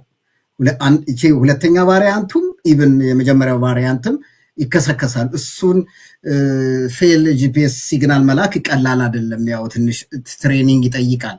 ይሄ ግን ቀድሞ ያነሳችሁት ከዚህ በፊት ከዓመት በፊት ያወራ ነው። ፋኖች ሎካል የሆኑ ምንድነው እሱ የመጠቀም ሁኔታ እሱን ያው እስራኤል ስለረዳች አስገብተዋል መሳሪያውን እና በሱ ትሬስ የማድረግ ነገር አለ። ምንድነው ያልከው ቅድም ቃሉ እባክህ ሲም ካርዶቹን እሱም በተመለከተ ያው እንትና መንግስቱ ሊጨምርበት ይችላል። ብዙ ኤሌክትሮኒክ ስለገቡ ሬዲዮ ኤሌክትሮኒክስ ያው የምናውቀው ነገር ነው አይደለ? መንግስቱ ምንም ድብቅ አይደለም። እነሱ ፕሮፐርሊ ዲስትሪቢዩት ከተደረጉ አንዱ ጥቅሙ ምንድነው? አዲሱ ኤሌክትሮኒክስ በእጃቸው የገባው በፋኖ ከእንደዚህ አይነት ጥቃቶች መከላከያ ነው። ይሄ ነው ፐርፐዙ። እንዲሁ ባጭሩ ልመልስ ብዬ ነው። አንሙት። መልካም እንግዲህ ወደ ዋናው ነገር እንመለስ። በምን እሺ ወደ ዋናው ነገር ከመግባታችን በፊት የዚህ ውይይት አንዱ አስፈላጊነት አንደኛ በማህበረሰባችን ላይ ንቃት ለመፍጠር ነው። ለሚዲያ የማይሆን ውይይት ምናምን የሚል አይነት ህዝብ አለ አሁን። ታዲያ የት ሄደን እንወያይ? ግራ የሚያጋባ ነገር ነው እና ህብረተሰቡ በእንደዚህ አይነት ውይይት ንቃቱን ካላዳበረ ታዲያ ምን ሊደረግ ነው? ህብረተሰቡ አሳሳቢነቱን ማወቅ አለበት፣ እንዴት እንደሚሰሩ መረዳት አለበት እና ለሚዲያ የማይሆን ውይይት የሚሉ ሰዎች ስላሉ ማለት ነው እና ዝም ብሎ የሚደናበር አለ። እንደነዚህ አይነት መረጃዎች አቬለብል ናቸው። አሁን እነ መንጌ የምትነግሩን እነ ፕሮፌሰር የምትነግሩን ጎግል ብናደርጋቸው እንዴት ነው የሚሰሩት የሚለውን ጎግል አድርገን ማግኘት የምንችለው መረጃ ነው። ግን ሰው በዛ ደረጃ በተቀናጀ መንገድ ስለማያደርገው በሚዲያ እንደዚህ አይነት መረጃዎችን በመስጠት አንደኛ ንጹሃን ራሳቸውን የሚከላከሉበትን መንገድ፣ ሁለት ተዋጊዎች፣ ሌላኛው ሶስተኛ መፍጠር የፈለግነው ምን ያህል እነዚህ ቴክኖሎጂዎች በህዝባችን ላይ ፍጅት እየፈጸሙ እንዳሉና እንዴትስ መከላከል እንደሚቻል ህዝባዊ ግንዛቤ ለመፍጠር ነው። እና እንደዛ አይነት አስተያየት ተጽፎ ስለተመለከትኩኝ ነው ለሚዲያ የማይሆን ውይይት ይላል። ሁሉን ነገር ለሚዲያ የማይሆን ይላል። እያንዳንዱን ነገር ልታወያየው ስትመጣ ማለት ነውና ከእንደዚህ አይነት ማይንድ ሴት ከእንደዚህ አይነት ግንትን መውጣት ያስፈልጋል። መነጋገር ያስፈልጋል። ህዝባችን ይሄን ቴክኖሎጂ መታጠቅ አለበት፣ ራሱን መከላከል መቻል አለበት። የትኛውም ዓለም ላይ ያሉ ኃይሎች ራሳቸውን እያጠናከሩ ህዝባቸውን ከጥፋት መከላከል የሚችሉበትን አቅም እየገነቡ ነው ያሉት። AK47 ዛሬ ማንም ታጥቆ በየሰፈሩ እንመለከተዋለን አይደለም? የዛሬ ስንት ዓመታት በመንግስት እጅ ብቻ የነበረ ቴክኖሎጂ ነበር የነበረው። በጊዜ ሂደት ግን ማንም እነዚህም ቴክኖሎጂዎች ህዝባችን ሊታጠቃቸው የሚገባ ህዝባችንን ከጥፋት ልንጠብቅበት የሚገባ ጊዜ ላይ ነው ያለነው። ትምህርት ቤቶች ናቸው እየወደሙ ያሉት፣ ጤና ጣቢያዎች ናቸው እየወደሙ ያሉት፣ ንጹሃን በገበያ ላይ ነው እየተጨፈጨፉ ያሉት። ስለዚህ አንደኛው አካል በህዝብ ላይ ይሄንን ያህል ሽብር የሚፈጥረን ቴክኖሎጂ ተጠቅም ያለው እያለ ህዝብን ሲያሸብር እየተመለከትን በማውገዝ ብቻ መተን እዚህ ቦታ ላይ እንደዚህ አይነት የድሮን ጥቃት ደረሰ ብሎ ዜና ከመናገር በዘለለ ህብረተሰባችን ምን ማድረግ ይችላል የሚለውን ነገር ለመወያየትም ጭምር ነው እዚህ ጋር የተመጣውና በዛ መንገድ እንዲረዱትም ጭምር ነው። አንድ ልጨምርለት አንድ ነጥብ ልጨምርለት እንግርቱ ይሄ ነው። እኛንም እኔንም መንግስቱም ሌላም ታስክ ፎርስ አለ እንትን ታቀብን ነው ሊሚትድ ሆነን ብዙ ሰዎች እንደዚህ ታወራላችሁ አያስፈልግም ዝም ብሎ ጎበዝ ሰው እኮ ዝም ብሎ ነው እንትን በጸጥታ ነው የሚሰራው የሚለው ነገር በጣም ትልቅ ስህተት ነው። ሁለተኛ ብዙ ነገሮቹ ዲሚስቲፋይ በማድረግ ይሄ እንትን የድሮን ይሄን ያህል የሚያስፈራ ነገር አይደለም። እውነት ለመናገር ካዡዋሊቲውን ብንመለከት ከድሮ ጄት አታኮች ጋር ስታነጻጽረው ወይም ደግሞ በምድር መጥቶ ህዝቡን ከሚፈጩት እንደ ታንክ ከመሳሰሉት ይሄኛው ይሄን ያህል አይደለም። ብዙ ጊዜ ታርጌትድ ናቸው ህዝባችንን የመከላከል። ይሄ አሁን ወደፊት አሁን ቀጥለን የምንወያይበትን ነገር ህዝቡ በስነ ስርዓት ከተማረው በቀላሉ ሊያስወግደው ይችላል። እውነት ለመናገር ድሮን የሚለውን ዲሚስቲፋይ ማድረግ አለብን። ይሄን ያህል አደጋ ከፍተኛ አደጋ ይፈጥራል የሚለው በቀላሉ እንመተዋለን፣ ግን ለመንግስት ፕሮፓጋንዳ ግን በጣም አመቺ ነው። በቃ በአንድ ጊዜ ህዝብ የሚጨርስ ይመስላቸዋል እና ይሄን ያህል እንትን አንበለው መወያየት አለብን ለማለት ነው። ትምህርቱ በትክክል እንዳስቀመጥኩ መነጋገር አለብን። ትክክል ነው። በጣም ጥሩ ጠቃሚ ማሳሰቢያ ነው። የኤቢሲ ደጋፊና ቤተሰብ ጌታቸው በዛብህ ነው ይህንን ሐሳብ ያነሳው። ለሚዲያ የማይሆን የሚባል አይደለም ጌታቸው። ይሄ ዕውቀት ኮመን ኖሌጅ ቢሆን እያንዳንዳችን ብናውቀው፣ እያንዳንዱ ታጋይ ቢያውቀው፣ እያንዳንዱ የትግል ደጋፊ ቢያውቀው ምን ጉዳት አለው? ለሚዲያ እንዳይሆን የሚያደርገው ነገር ምንድነው ብለህ ነው? ይሄ ዕውቀት ምናልባት የሁሉም ዕውቀት መሆኑ ሁሉም ሰው መረዳቱ ሊያስደነግጥ ከሆነ ይህንን ቴክኖሎጂ የሚጠቀመው አካል ነው ሊደነግጥ የሚገባው። የዚህ ቴክኖሎጂ ጥቃት ሰለባዎች በማወቃችን ተጠቂዎቹ በማወቃችን እኛን የሚያስደነግጠን እኛን የሚያስደነብረን ነገር የለም። ከደነገጠ መደንገጥ ያለበት ቴክኖሎጂው ታወቀብኝ፣ መከላከያ መንገዱ ታወቀብኝ፣ ሁሉ ነገር ታወቀብኝ ብሎ መደንገጥ ያለበት ይሄንን ቴክኖሎጂ እንደ አድቫንቴጅ እንደ ተለየ አድቫንቴጅ የወሰደው አገዛዝ ነው ሊሆን የሚገባውና ይሄ ዕውቀት የሁላችንም ዕውቀት ነው መሆን ያለበት። ድብቅ ለሚዲያ ለምን አይሆንም? እንደዛ አይደለም እና ጥሩ ማሳሰቢያ ነው ትንግርቱም ያነሳችሁት። ይሄንን ኮመን ኖሌጅ ያንዳንዱ የአማራ ታጋይ ያንዳንዱ የአማራ ትግል ደጋፊ ሊያውቀው ሊያስተምረው የሚገባ እውቀት ነው። ይሄ ቴክኖሎጂ ሁላችንም የኮመን ኖሌጅ የጋራ እውቀት የዕለት ተዕለት እውቀት መሆን አለበት ነው። ኦኬ ከሰዓታችንም አኳያ ወደ መፍትሄዎቹ እንምጣ። እንዴት ነው ራስን መከላከል የሚቻለው? እንዴት ነው ራስን ከነዚህ መሰል ቴክኖሎጂዎች መጠበቅ የሚቻለው? እንዴት ነው የዚህ ቴክኖሎጂ ባለቤት መሆን የሚቻለው? ይሄ አንደኛው ዛሬ ልታነሱልን የሚገባ ነገር ነው። ቅድም ስትነካኩ ስለነበረ ኢንጂነር መንግስቱ ወደ አንተ ልምጣ። እሺ አመሰግናለሁ። ቀደም ሲል ትንግርቱም ያነሳው ጥያቄ ነበርና ያንተም እሱን አንድ ላይ ላንሳው ወይስ በቀጥታ ወደ ፕሊዝ? እሺ ኦኬ። አዎ ትንግርቱ ባነሳው እነዚህ በምን መልክ ነው ያ የትልልቆቹ እነዛ ባይራክታር በዛ መልክ ከሆነ እነዚህስ እንዴት ነው ዲቴክት የሚያደርጉት የሚለው ነው። እነዚህ ቅድም ምንድነው ያልኩት ፒቪአይ ኢንተርፌስ ፓይለት ቬሂክል ኢንተርፌስ ልክ ፓይሎቱ ውስጡ እንዳለ እና አሁን በቀጥታ የሚለቋቸው የጦር ቀጠና ላይ ነው። ከ15 ቢበዛ 15 ኪሎ ሜትር ርቀት ላይ አይደለም ከሚዋጉት ኃይል ጋር ሆነው ነው እና መድፍ ይዘው እንደሚመጡ ምን ይዘው እንደሚመጡ ነው። ልክ ከ15 በጣም አልሞስት 20 ኪሎ ሜትር ርቀት ሲለቁት ፓይለቱ ራሱ ፓይለት ቬሂክል ኢንተርፌስ ውስጡ ኮክፒት ውስጥ እንዳለ ነው እና በዛ በሪሞቱ ወይም በስልኩ ላይ ባረገው ወይም ከአይፓዱ ባረገው እያየ ነው። ካሜራ 3 አላቸው። አሁን በተለይ አሁን DJI Mavic 4 Pro ስትሪም 3 ካሜራ በጣም የጠራ ካሜራ ነው ያለው። ልክም አድርጎ እየሄዱ እኮ እያዩ ነው ወደታች። ያው እነሱ ወር ፍሮንቱ ላይ ነው ሲለቁ እያንዳንዷን እየለቀመ ያሳያቸዋል ካሜራው ዴይ ኤንድ ናይት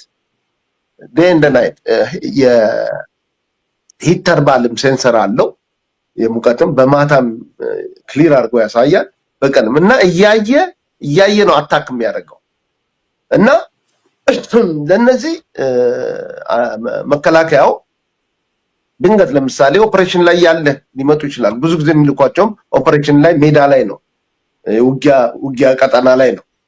በሚመጡ ሰዓት አንደኛ ፓኒክ አለማድረግ ነው። ሁለተኛ ኢሚዲየትሊ ወደ ተለያዩ አቅጣጫዎች ዲስፐርስ ማድረግ ነው። እንበል ለምሳሌ አንድ 12 ጓዶች 12 ሆነው ሚሽን ላይ ይሄዱ ድሮኖቹ ይመጣሉ። አንድ አይደለም 2 3 ተከታትለው ነው የሚመጡ። ሲመጡ ምንድነው ማድረግ ያለባቸው? እነዚህ ትንንሾቹን ድሮኖች ማለት ነው ምንድነው ማድረግ ያለባቸው? በመጀመሪያ በ3 ወይ በ4 አቅጣጫ ዲፍረንት ዳይሬክሽን ነው መሸሽ ያለባቸው። ከቨር መፈለግ ነው። ከቨርም ባይኖር በ3 ቶሎ ስፕሊት ማድረግ ነው። ይሄን ትሬኒንግ መውሰድ አለባቸው። እንበል ለምሳሌ እኔ አንድ አዜ ሞጁል የምወስደው በ3 ትራያንጉላር ABC ቶሎ ድሮን ድምፁን ሲሰሙ ድሮንም ከታየች እንደወፍ ትታያለች ቶሎ ብሎ ዲስፐርስ ማድረግ። አሁን 3 ታርጌት ሆነባት ማለት ነው። ስለዚህ አንዱ ላይ ነው ፎከስ የምታደርገው። እንዴት ነው የሚጠባበቁት ደግሞ? እርስ በርሳቸው ኤ ቢን ይጠብቀዋል ማለት ሰማያዊ የራሱን ሊጠብቅ አይችልም። ኖ you cannot do that። አንተ ራስህ ድሮኗን ለመምታት ኖ that's difficult። አንተ የምትችለው ወደ ጎን የቢን በዛ ሳይድ የሄደውን የጓድህን ህልውና አየሩን ትጠብቅለታለህ። ቢ ደግሞ የሲን ይጠብቃል፣ ሲ ደግሞ የኤን ይጠብቃል። ይሄን በትሬኒንግ ነው የሚወስዱት። ስለዚህ የጎንዮሽ ነው እንጂ በራስህ ለመከላከል አዳጋች ነው፣ ትመታለህ ማለት ነው። ይሄ አንዱ ይሄ ስካተር የማድረግና ይሄንን አንዱ የአንዱም ጭንቅላት የመሸፈን አየሩን የመሸፈን ማለት ነው። ሁለተኛ ከቨር ቶሎ ዛፍም ድንጋይም ቢሆን ከቨር ለማግኘት መሞከር፣ መሮጥ ዝም ብሎ በአንድ ተያይዞ መሮጡ አደጋ ላይ ይጥላል ማለት ነው። ምንም ዋጋ የለውም። ያው ኢምፖርታንቱ ከቨር ኢች አዘር አንዱ አንዱን ከቨር ማድረግ አለበት። ይሄ እንግዲህ በትሬኒንግ እና በድሪል በልምድ የሚመጣ ነው። ቀደም እንዳልኩት ኤ ቢን ሲጠብቀው ቢ ሲን፣ ሲ ደግሞ ኤን ይጠብቀዋል። ስለዚህ ድሮናን የመምታት የመጣል እድሉ ሰፊ ነው። ሁለተኛ በእያንዳንዱ አሁን ይሄ ምንድነው ሾትገንስ የሚባል አለ። ድሮ እንግዲህ ዘመዶቻችን ወላጆቻችን ሰሞፋስ ታስታውሻለህ፣ ረሽ የሚባለው ነው። ባንዴ ፓሌት ቡሌቱ ሲተኮስ የሚበተነው። እነዚህን ድሮኖች በጣም የሚመታቸው እንደ ወፍ ነው የሚያረግፋቸው። እንደ ወፍ ይመጣሉ፣ እንደ ወፍ ይረግፋሉ። በአንድ ስኳድ ውስጥ ይሄ ሊኖር ይገባል። ይሄ ደግሞ ትልቅ ነገር አይደለም። ይህን ስል ይሄ ሊኖር ይገባል። ሶስተኛው ሌላው ቅድም እንዳልኳችሁ በሬዲዮ ፍሪኩዌንሲ ነው የምትሰራው። ዋይፋይ የምትጠቀመው ሶፍትዌር አፕዴት ለማድረግ እና ቤዝ ላይ ሆነው ማፕ ጂፒኤስ እንትኑን ዳውንሎድ ለማድረግ ነው። ከዛ በኋላ በሬዲዮ ፍሪኩዌንሲ ነው ከቤዝ ወደ እንትኗን የሚጠብቀው ማነው ድሮኗን የሚከታተለው። ስለዚህ ሬዲዮ ፍሪኩዌንሲ ኢንተርፕተር ጃመርስ አሉ ዲስረፕት የሚያደርጉ እነዛ ጥቃቅን በጣም ርካሾች ናቸው። ውጭ መሳሪያዎች አሉ። ሶፋር በፋኖች ገብተው ሊሆን ይችላል አላውቅም። ግን አንድ ነገር አለ፣ ሁልጊዜ ሰልፍ ሪላያንስ መሆን አለበት። ሬዲዮ ፍሪኩዌንሲን በእንዲህ አይነት ደረጃ ለማጥፋት ኤሌክትሮማግኔቲክ ዌቭ መፍጠር ትችላለህ በራስ። አሁን አንድ ባትሪ የመኪና ባትሪ አውጥተህ ከመኪናው ባትሪ ላይ ኮይልስ እንትን ወስደህ ሽቦችን በመጠቅለል ይህንን የኤሌክትሪክሲቲ የኤሌክትሪካል ኢንጂነሪንግ ተማሪዎች ወይም በዚህ ቴክኖክራሲ ያውቁታል። እና ኤሌክትሪክ ጠቅልለህ ማግኔቲክ ፊልድ ክሬት ማድረግ ትችላለህ። ይሄ ማግኔቲክ ፊልድ ኤሌክትሮማግኔቲክ ዌቭ ኤሚነንት ስለሚያደርግ ኢንተርፌስ ስለሚያደርግባት ኮሚኒኬሽኗን ያበላሽባታል፣ ዲስረፕት ያደርጋታል፣ ሲግናሏን ታጣለች። የመውደቅም የመመለስም የመውደቅም ክራሽ የማድረግም እድሏ ነው እና ሃይ ፓወርፉል ኤሌክትሮማግኔቲክ ፊልድ መፍጠር ይሄ በትንንሽ እኛ ሃይስኩል ሆነን ኤክስፐሪመንት የምንሰራበት ነበር። ድራይ ሴል ባትሪ ሚስማሮች አድርገን እንደዛ ሽቦቹን ጠቅለን እንደ ኦፖዚት ጠቅለን ሁለተኛ እና እንደዚህ እኛ አላማችን ያኔ ማግኔት ከዚህ ከኤሌክትሪሲቲው ማግኔት ክሬት አድርገን ማንሳት ነው። ግን ይሄንን ማግኔቲክ ፊልዱን ኢንተርፌሱን ማምጣት እሷን በጣም አንዱ ትልቁ መከላከያ ነው። በዛው ሊሰራ አሁን ከጠላት ከተማረኩ ከተቃጠሉ መኪኖች ላይ ባትሪያቸውን መውሰድ፣ ያ ባትሪ ለዚህ ፐርፐዝ ይውላል። ይህንን የምለውን ነገር ኤሌክትሪሲቲ የሚያውቁ ተማሪዎች ያውቁታል። ባትሪዎችን ማግኘት ትልልቅ ፓወርፉል የሆኑ እነዚህ 1.5 ሳይሆን ይሄ 9 ምናምን ያላቸው ቮልት ያላቸው እነዚህም በዛ እነዚህን ሎካሊ ማምረት ይቻላል። ከውጭም ማግኘት ብቻ አይደለም። ሶስተኛው ደግሞ እስከ ውስጥ ነው የምትመጣው፣ እስከ ጓዳችን እና ምሽግ ውስጥ ትገባለች። ዳይሬክት ምሽግ ውስጥ ትገባለች እና የምሽግ አቆፋፈሩ ዲዛይኑ ዚግዛግ ነው መሆን ያለበት። ዲ ሼፕ ይሉታል እነሱ በሚሊተሪ ቋንቋ። ምክንያቱም እንደዚህ ገብተህ ቶሎ እጥፍ ብለህ አንተ ስትገባ እሷ መታ እንዳታ አትጣጠፍም። ቀጥታ መታ እዛ ካለው ወል ላይ ነው የምትላተመው። እነዚህ አይነት የመሸሻ እንትኖች ይሄ እንግዲህ ሰራዊቱ ባለበት በዛ ያለው ባለበት የሚቆፈሩት እነዚህ ታናሎች ራት ታነልስ የሚሏቸው በእንዲህ አይነት መልክ ነው ሼፓቸው መሆን ያለበት። መሸፈን አለባቸው፣ ካሞፍላጅ መደረግ አለባቸው። መግቢያቸውና መውጫቸው ቦታ አካባቢ ወይ ኤር ማውጫው ጂኦሜትሪካል ሼፕ ሊኖራቸው አይገባም። ከርቭም ጀስት ናቹራል እንዲመስሉ የተፈጥሯዊ እንትን ሆኖ መታየት ነው ያለባቸው። ይሄ እንግዲህ የወታደራዊ እንትን ነው። ቅድም አንድ ለተነሳው ጥያቄ አዎ ኮንሰርኑ እንትኑ ትክክል ነው። ግን ይሄ እኛ የምናወራውን ፐብሊክ ዶሜን ነው። ፕሮፌሰር ግርቱም ፕሮፌሰር ግርማን ብለው ይሄ ፐብሊክ ዶሜን ላይ ያለ ጉዳይ ነው። እኛ የፋኖን ሚስጥር ወታደራዊ እንትን የለንም፣ ሚስጥሩም የለም፣ እናውቀውም ነገር የለንም። ስለዛ አይደለም የምናወራው። በዛ ቢሆን ኖሮ አዎ ይሄ ፐብሊክ ዶሜን ላይ ያለ ነገር ነው የምንማማረው፣ ዲስከስ የምናደርገው። ስለዚህ ያ ኮንሰርን ቫሊድ አይደለም። መነጋገሩ ማወቅ ፐብሊክ ዶሜን ላይ ያለ ነገር ነው። አስተኳሽ ቅድም አንሙት ያልከው ነገር አለ። አስተኳሽ ሊኖር ይችላል። ጠቀሜታው ግን እኔ ቢኖር አይደንቲፋይ እንዲያደርግላቸው የሚፈልጉት በድሮኑ አይደንቲፋይ ማድረግ የማይችሉትን መሪዎችን ታሽ የሚባሉት ቫልዩ ሂውመን አሴት መሪዎቹን ይሄ ሰርጂካል እንትን ለመምታት ያንን ለመሰለል እነዚህ አስተኳሽ የሚባሉ ሌላውን ነገር ታያዋለች እኮ ያውታል እኮ ቤተክርስቲያኑም ያውታል፣ ወታደሩም እንቅስቃሴ ያውታል።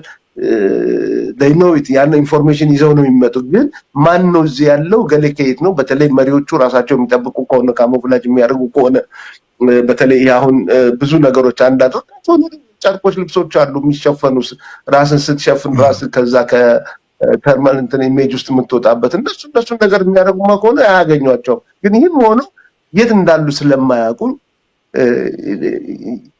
አስተኳሽ ሰላይ ደብል ኤጀንት የለም ማለት አንችልም፣ ይኖራል። ግን ዋናው ይሄ ትልልቁ ካዥዋሊቲ ላይ ለሚመጣው እነሱ አስተኩሰው ሳይሆን እነሱ ያውቁታልና ይሄ ቅድም በተነጋገርነው ነው። መሪዎች መጠንቀቅ ያለባቸው በአካባቢያቸው የሚመጣ አዲስ ሰው በሚመጣበት ሰዓት አዲስ እንትን በሚመጣ ይሄ ሬድ ዞን በሁለት በሶስት በአራት ሌየር ነው እንግዲህ የቬትናምን የነጻነት ትግል አንበበናል ባናየው እነዚህ የቻይናውን እነዚህ ነገሮች በጣም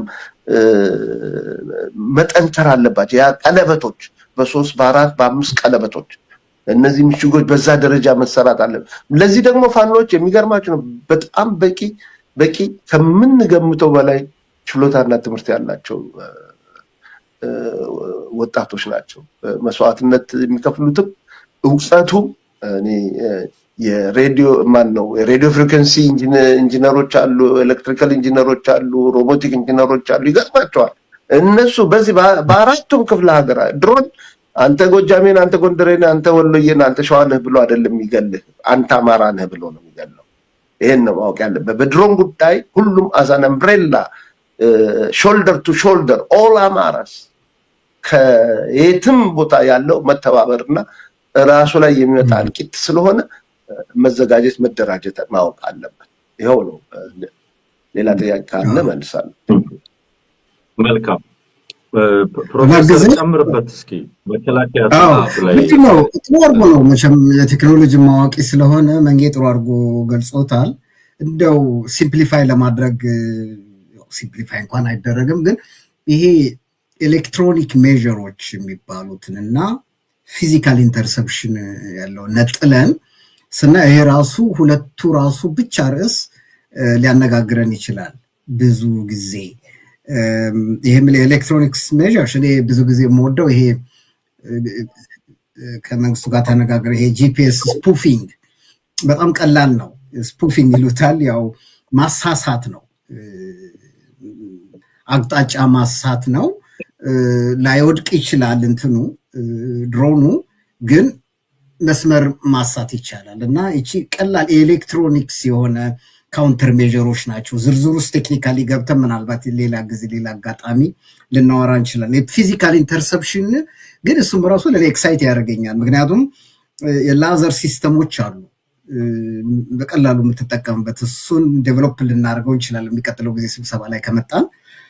ይሄ ቅድም መንጌ ያነሳዋል ትራዲሽናል አንቲ ኤርክራፍት ገንስ እነሱ የሚናቁ አይደሉም። እነሱም የበኩላቸውን ከፍተኛ ተጽዕኖ ይኖራቸዋል። ከዛ እኔ ቅድም ብዙ ሰው ስላልሰማው ነው ወፎችን ወይም ንስሮችን ጭልፊቶችን የማሰልጠን ሁኔታ የሚናቅ ነገር አይደለም። የፊዚካል ኢንተርሰፕሽኑ አንድ አካል ነው እና ይሄ ቴክኒካሉን በሚመለከት እንዴት ነው የምንከላከለው ነው።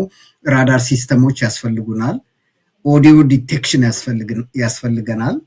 ይሄ ደግሞ ሬዲዮ ፍሪኩዌንሲ ስካነርስ እና ቪዥዋል ኦብዘርቬሽን። አሁን ፋኖ ወይም ደግሞ የአማራው ክልል የሚችለው ይሄ ቪዥዋል ኦብዘርቬሽን እሱን ትሬን የማድረግ ነገር ስፖተርስ ነው የሚባለው፣ ስፖተሮችን። ምክንያቱም እቺ ማናት መንኮራኩሯ ድምፅ ታሰማለች እንትናት ይህን ያህል በሚስጥር የምትመጣ አይደለችም። አደጋ ስታደርስ እና ሆቨር ስታረግ ባንተ ላይ በጣም መንኮራኩራል ከጀቶች ትንባለ እና ስፖተርስ ያስፈልጉናል። ከዚህ አቅጣጫ ይሄ ድምፅ እየተሰማ ነው።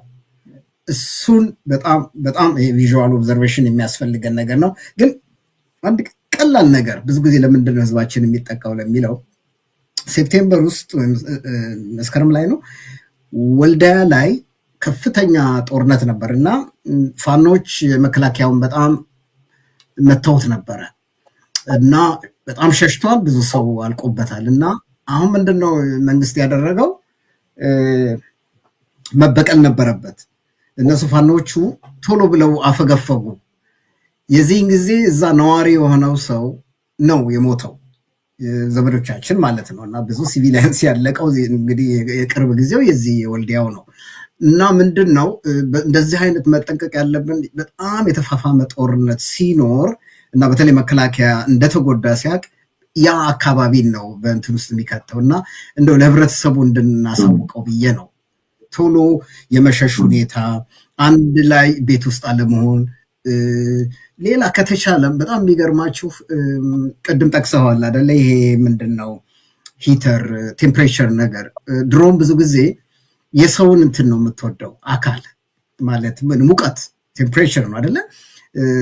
የኛን የሰውን ቴምፕሬቸር ነው እና ያንን ኮሞፍላጅ ማድረግ አለብን። ያንን ሙቀት ከሌለ ሙቀቱ ሰው ከሌለ አትመጣም። ሰው ላይ ነው ወይም እንስሳት ላይ ነው በዛ ተመሳሳይ ቴምፕሬቸር የሚንቀሳቀሱትን ህዋሳት። ስለዚህ አሜሪካኖች ሰርተውታል፣ ግን በጣም ርካሽ ነው።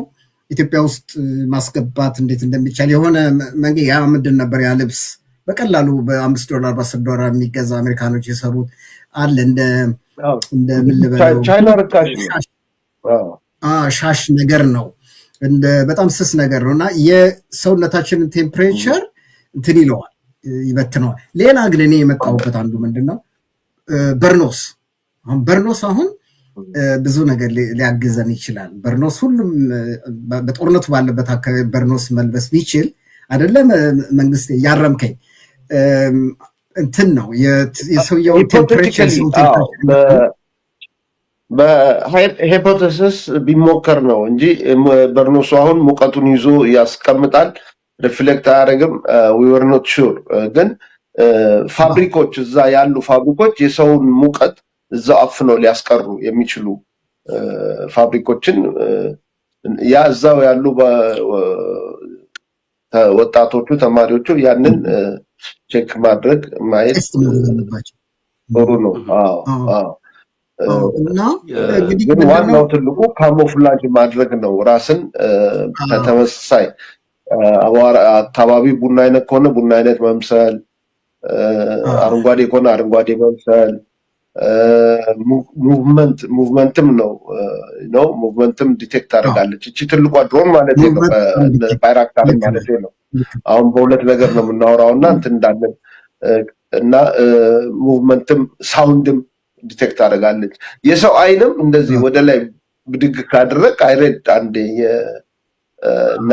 የአሜሪካን ኔቪ እንትን ላይ አይንህንም ዲቴክት አደርጋለች። እንዲያውም ብዙ አይን ወደ ላይ ከመጣ መብራት ሆኖ ነው የሚታያት ልክ እንደ ፍላሽ። ስለዚህ ዶን ሉክ አፕ ዲቴክት ቅድም ግርማ እንዳለው ድሮን ዲቴክተርስ ብቻ ስኳድስ እነሱ ብቻ ነው በባይናኩላርም በምንም መከታተል ያለባቸው እና ይሄን ኦርጋናይዜሽን እንግዲህ አይ ቲንክ ፋኖች የራሳቸው ታስክ ፎርሶች አሉ። ይህንን እየሰሩበት ነው ብዬ አምናለሁ ይመስለኛል።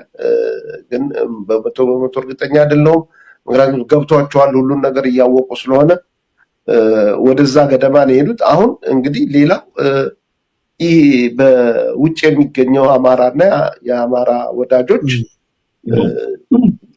እንዴት ነው እነዚህን ከውስጥ ያለ ቴክኖሎጂ እዛም ለማዘመን ተግዳሮቱን እንግዲህ የመሳተፍ የመርዳት ትልቁ ኃላፊነት የሚጠበቀው እዛ ላይ ነው። አለበለዚያ ህዝባችን ከፍተኛ አደጋ ላይ ነው የወደቀው። አንድ አሁንም ደግማት ምንድነው እቺ ረሽ ያልኳት ለትልቁ ድሮን አይደለም፣ ለባይራክታር አይደለም፣ ለነዚህ እንደው አንደርላይን እንዲሆን ለትንንሾቹ ነው። እነዚህ አሁን ማቪክ አሁን አምርቻለሁ በመቶ አሰልፋለሁ ለሚላቸው ነው እና ለነሱ ነው የሚሰራው። ያ ቀድመን ያልኩት ኤሌክትሮማግኔቲክ እንትኑም ፊልዱ ለነሱ ነው፣ ግን ለትልቁም ይሰራል። ግን it has to be powerful። አሁን አንድ ሌላ ቲፕ እንደው ለማንሳት ኦፕሬሽኖች ሚሽኖች ኤሌክትሪክ የፓወር ግሪድ ያለበት ቦታ ከሆነ ብዙ ታወር ያለበት ቦታ ከሆነ እነዚህ ትንንሾቹ ድሮኖች እዛ ጋር መምጣት አይችሉም። ልክ ነው። ክራሽ ያደርጋል። መንጌ እንዳረሳው ቅድም የጀመርከው ጥሩ ውይይት ነበር። ይሄ ደግሞ እጃቸውን የሚሰጡ የመንግስት ወታደሮችን አካል የመበርበሩ ሁኔታ ነው። ጂፒኤስ ውስጣቸው ውስጥ አስገብተው አካልን በደንብ ስካን የማድረግ ነገር አስፈላጊ ማስጠንቀቂያ ነው ለማለት ነው አይደለም? ከዚህ በፊት ተነጋግረንበታል። ምርኮኞቹ አካላቸው ውስጥ ጂፒኤስ ነገር ይከቱና እሱንም ሲማርኩ የተጠነቀቁ ቢሆን ማለት ነው። እንዲሁ ሊጨምር ብዬ ነው። ግን አሁን ፕሮፌሰር የዛሬ ዓመት ይህን ነገር አንስተናል። ግን የሚገርምህ ነገር ወታደሮቹ አውቀውም ሳያውቁም ሊደረግባቸው ይችላል። አውቀውም ሳያውቁም። አሁን የምጠረጥረው ምንድነው በቅርብ ምርኮኞች ላይ በድሮን መመታታቸውን ያው ሰምተናል። ምስራቅ አማራ ላይ ይመስለኛል። እና ይሄ የሚሆነው ምንድነው አይ ቲንክ ዜር ኢዝ ጂፒኤስ ሎኬተር አለ ማለት ነው እዛ ላይ ሳያውቁት። መቼም አንድ ወታደር ይዞ ልሙት አብሮ ብሎ አይዝም። ሳያውቀው ተደርጓል አንድ እንትኑ ላይ ወይም መሳሪያው እንትን ላይ ወይ somewhere እና ይሄ መጠንቀቅ አለበት። ሁልጊዜ ምንድነው እነዚህን ከወገን ወረዳ በፈር ዞን መፈጠር አለበት። በበፈር ዞን ውስጥ ነው መቀመጥ ያለባቸው እነዚህ የሚማረኩም የሚመጡ it has to be filtered። በተለይ ትልልቅ መሪዎች 3 ሬድ መስመር አልፈ ነው መሄድ 4 5 ይሄ ትልቅ ጥንቃቄ ያስፈልጋል። ጦርነቱ መንግስት እየተሸነፈ ነው። በምድር ጦሩን አንድ ሰራዊት በምድር ከተሸነፈ ተሸናፊ ነው። ቪየትናም የሚሆነው ይሄው ነው፣ በቻይና የሚሆነው ይሄው ነው፣ በኪዩባም የሚሆነው ይሄው ነው፣ በአፍጋኒስታን የሚሆነው ይሄው ነው። በምድር ላይ ቡትስ አስቀምጠህ የሚዋጋው ሰራዊት ከተሸነፈ ተሸነፈሃል። በአውሮፕላን ይዘህ መጥተህ የምታመጣው አደጋ ታመጣ ይሆናል፣ ጉዳት ታስከትል ይሆናል። የምታመጣው የምታሸንፈው ጦርነት የለም። ስለዚህ ፋኖ ቅድም አንድ ጥያቄ ጠይቀሃል አይደል? ለጥቃት ምቹ የሆኑ የማህበራዊ ቦታዎችና ሁኔታዎችና እንቅስቃሴዎች ያልክ ይመስሎኛል አይደለም? ሊሄድበት ወይስ ሰዓት እያነ እንትን ኦኬ። ቅድም መንግስቱ ብዙ ተናግሮታል። ከለላ በሌለው መንገድ ተሰብስቦ መጓዝ ነው። እኔና መንግስቱ ብዙ አውርተናል ይሄንን። ይሄ በቀላሉ የሚያስመታ ነው። ከለላ በሌለው መንገድ ተሰባስቦ መጓዝ፣ ወደ ቤተ እምነቶች በአንድነት መጓዝ ነው። እሱ ነው ብዙ ያስጠቃም። ወደ ገበያ በአንድ ላይ መጓዝ፣ አንድ ላይ መጓዙን ብቻ ሳይሆን ምናልባትም ደግሞ የገበያ ቀናቶችን መለወጡ አንድ ሀሳብ ነው። የሰኞ ገበያ ነው በአማራ ክልል ውስጥ፣ የማክሰኞ ገበያ፣ የሮብ ገበያ፣ የአርብ ገበያ ይባል። ምናልባትም ቀኑንም የመለወጡን ነገር ወይም ደግሞ ስፕሪድ የማድረጉ ነገር እስከ ሰኞ እስከ ዓርብ አንድ ቀንም ብቻ ለመምረጥ ወደ እርሻ ቦታ ተሰብስቦ መጓዝ ነው። ይሄ በጣም አስቸጋሪ ነገር ነው። ብዙ እርሻ የሚታረሰውም መሬት የሚታረሰውም ደግሞ ሰብልም ሲሰበሰብ በደቦ ነው ባህሉ። ያን ላይ መጠንቀቅ አለባቸው ገበሬዎቻችን። እና የታጨደ እና ለውቂያ የተሰበሰበ እህል በአንድ አካባቢ በብዛት ከምሮ ማቆየት ራሱንም እንትኑንም ክምሩንም ድሮኗ ትመታለች እና ብዙ እህልም ተቃጥሏል። ያንን መጠንቀቅ ነው። የቀብር ሽኝት ያው እሱ የታወቀ ነው። ብዙ በቀብር ላይም ብዙ ሰው አልቆብናል። በጥቂቱ በተለያየ ሰዓት ላይ ወደ ቀብር የመሄድ ነገሮች ቢታሰብበት፣ በብዛት በግልጽም ሆነ በተሸፈነ መኪና መጓዝ ይሄ ነው። ይሄ ብዙ ነው፣ ብዙ ሰው የጎዳው። ተማሪዎች በቡድን ተሰብስበው መጓዝ ብዙ ጊዜ ተማሪዎች ላይ ነው ማስተማር እየተቸገርን ያለ ነው። ይረሳል። ከአንድ ወር ለምሳሌ አሁን ክረምት ላይ ብዙ ጥቃት አልነበረም። ለድሮን ወይዘሩ ስለማይመች ዝናብ ካለ እና የዛን ጊዜ ወጣቶች ዘና የማለት ነገር አለ። በቡድን የሚሄዱን ነገር መቀነስ አለባቸው። በአንድ ቦታ ላይ በብዛት ተሰብስቦ መገኘት ያው ያልነው ነው። ምዕመናን በቤተ እምነት ቅጥር ወይም አካባቢ የአምልኮ ስርዓት ለመፈጸም በብዛት መሰብሰብ፣ ብዙ ጊዜ መቆየት፣ ቶሎ ደግሞ የማሳጠሩ ሁኔታ ረጅም አረማረግ ያው እንደሚታወቁ በተለይ ኢትዮጵያ ኦርቶዶክስ ረዘም ያደርጉታል ስነስርዓቱን እና አጀስት ማድረግ አለባቸው ከወቅታዊ ኢትዮጵያ ሁኔታ ጋር ነው።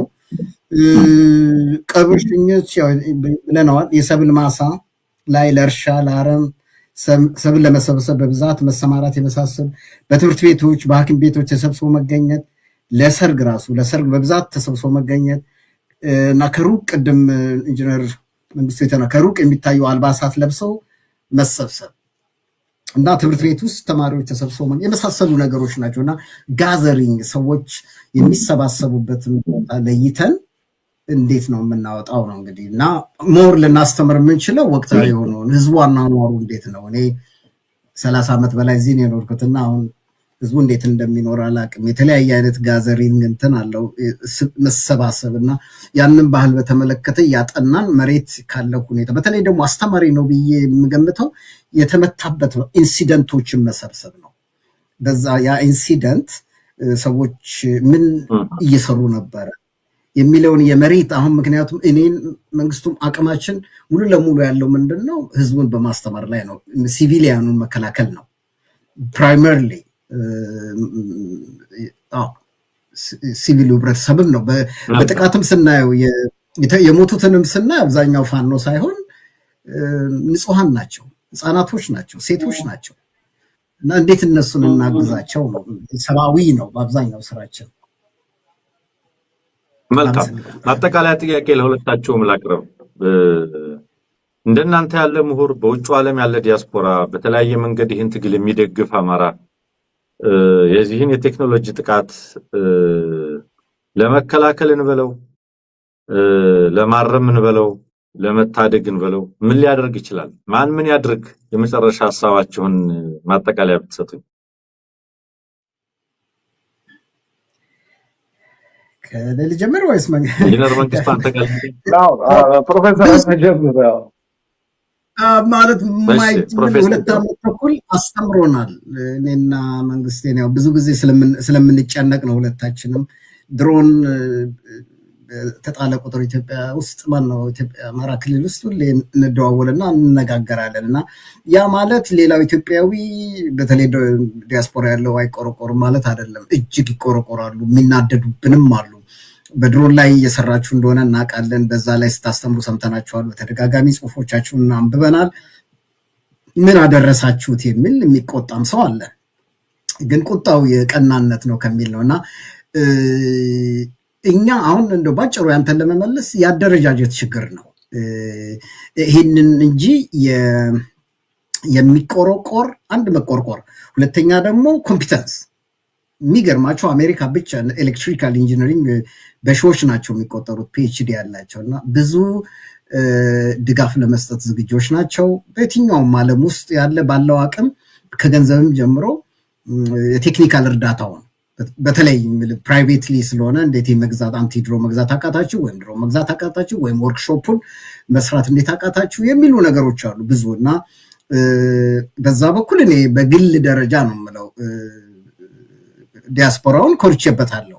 እኔም መንገም ብዙ የምናውቃቸው ሰዎች አሉ። ግን ትንሽ ግን ያደረጃጀት ጉዳይና ይሄ ብዙ ጊዜ በኢትዮጵያ ትግል ውስጥ እንደምናውቀው ወይም በአማራ ትግል ውስጥ ይሄ ሰስቴይናቢሊቲ ነው አምጠን እንደው እስከ መጨረሻው ውጤታማ እስከምንሆን ድረስ እና የማድረስ ሁኔታ ነው። እንግዲህ እነዚህ አሁን መሳሪያዎቹ ቴክኖሎጂውን በሚመለከት አንሙት ቀላል አይደለም። ያው ቅድም እንደጠቀስነው ነው ነፃ አይደለንም። ብዙ ጊዜ ድሮንም አንቲ ድሮንም ልግዛ ብትል ትችላለህ። አሁን ቻይና መሄድ ትችላለህ፣ ታይዋን መሄድ ትችላለህ፣ ሃንጋሪ መሄድ ትችላለህ። እኔ 50 ሀገሮች ልነግርህ እችላለሁ የሚሰሩ።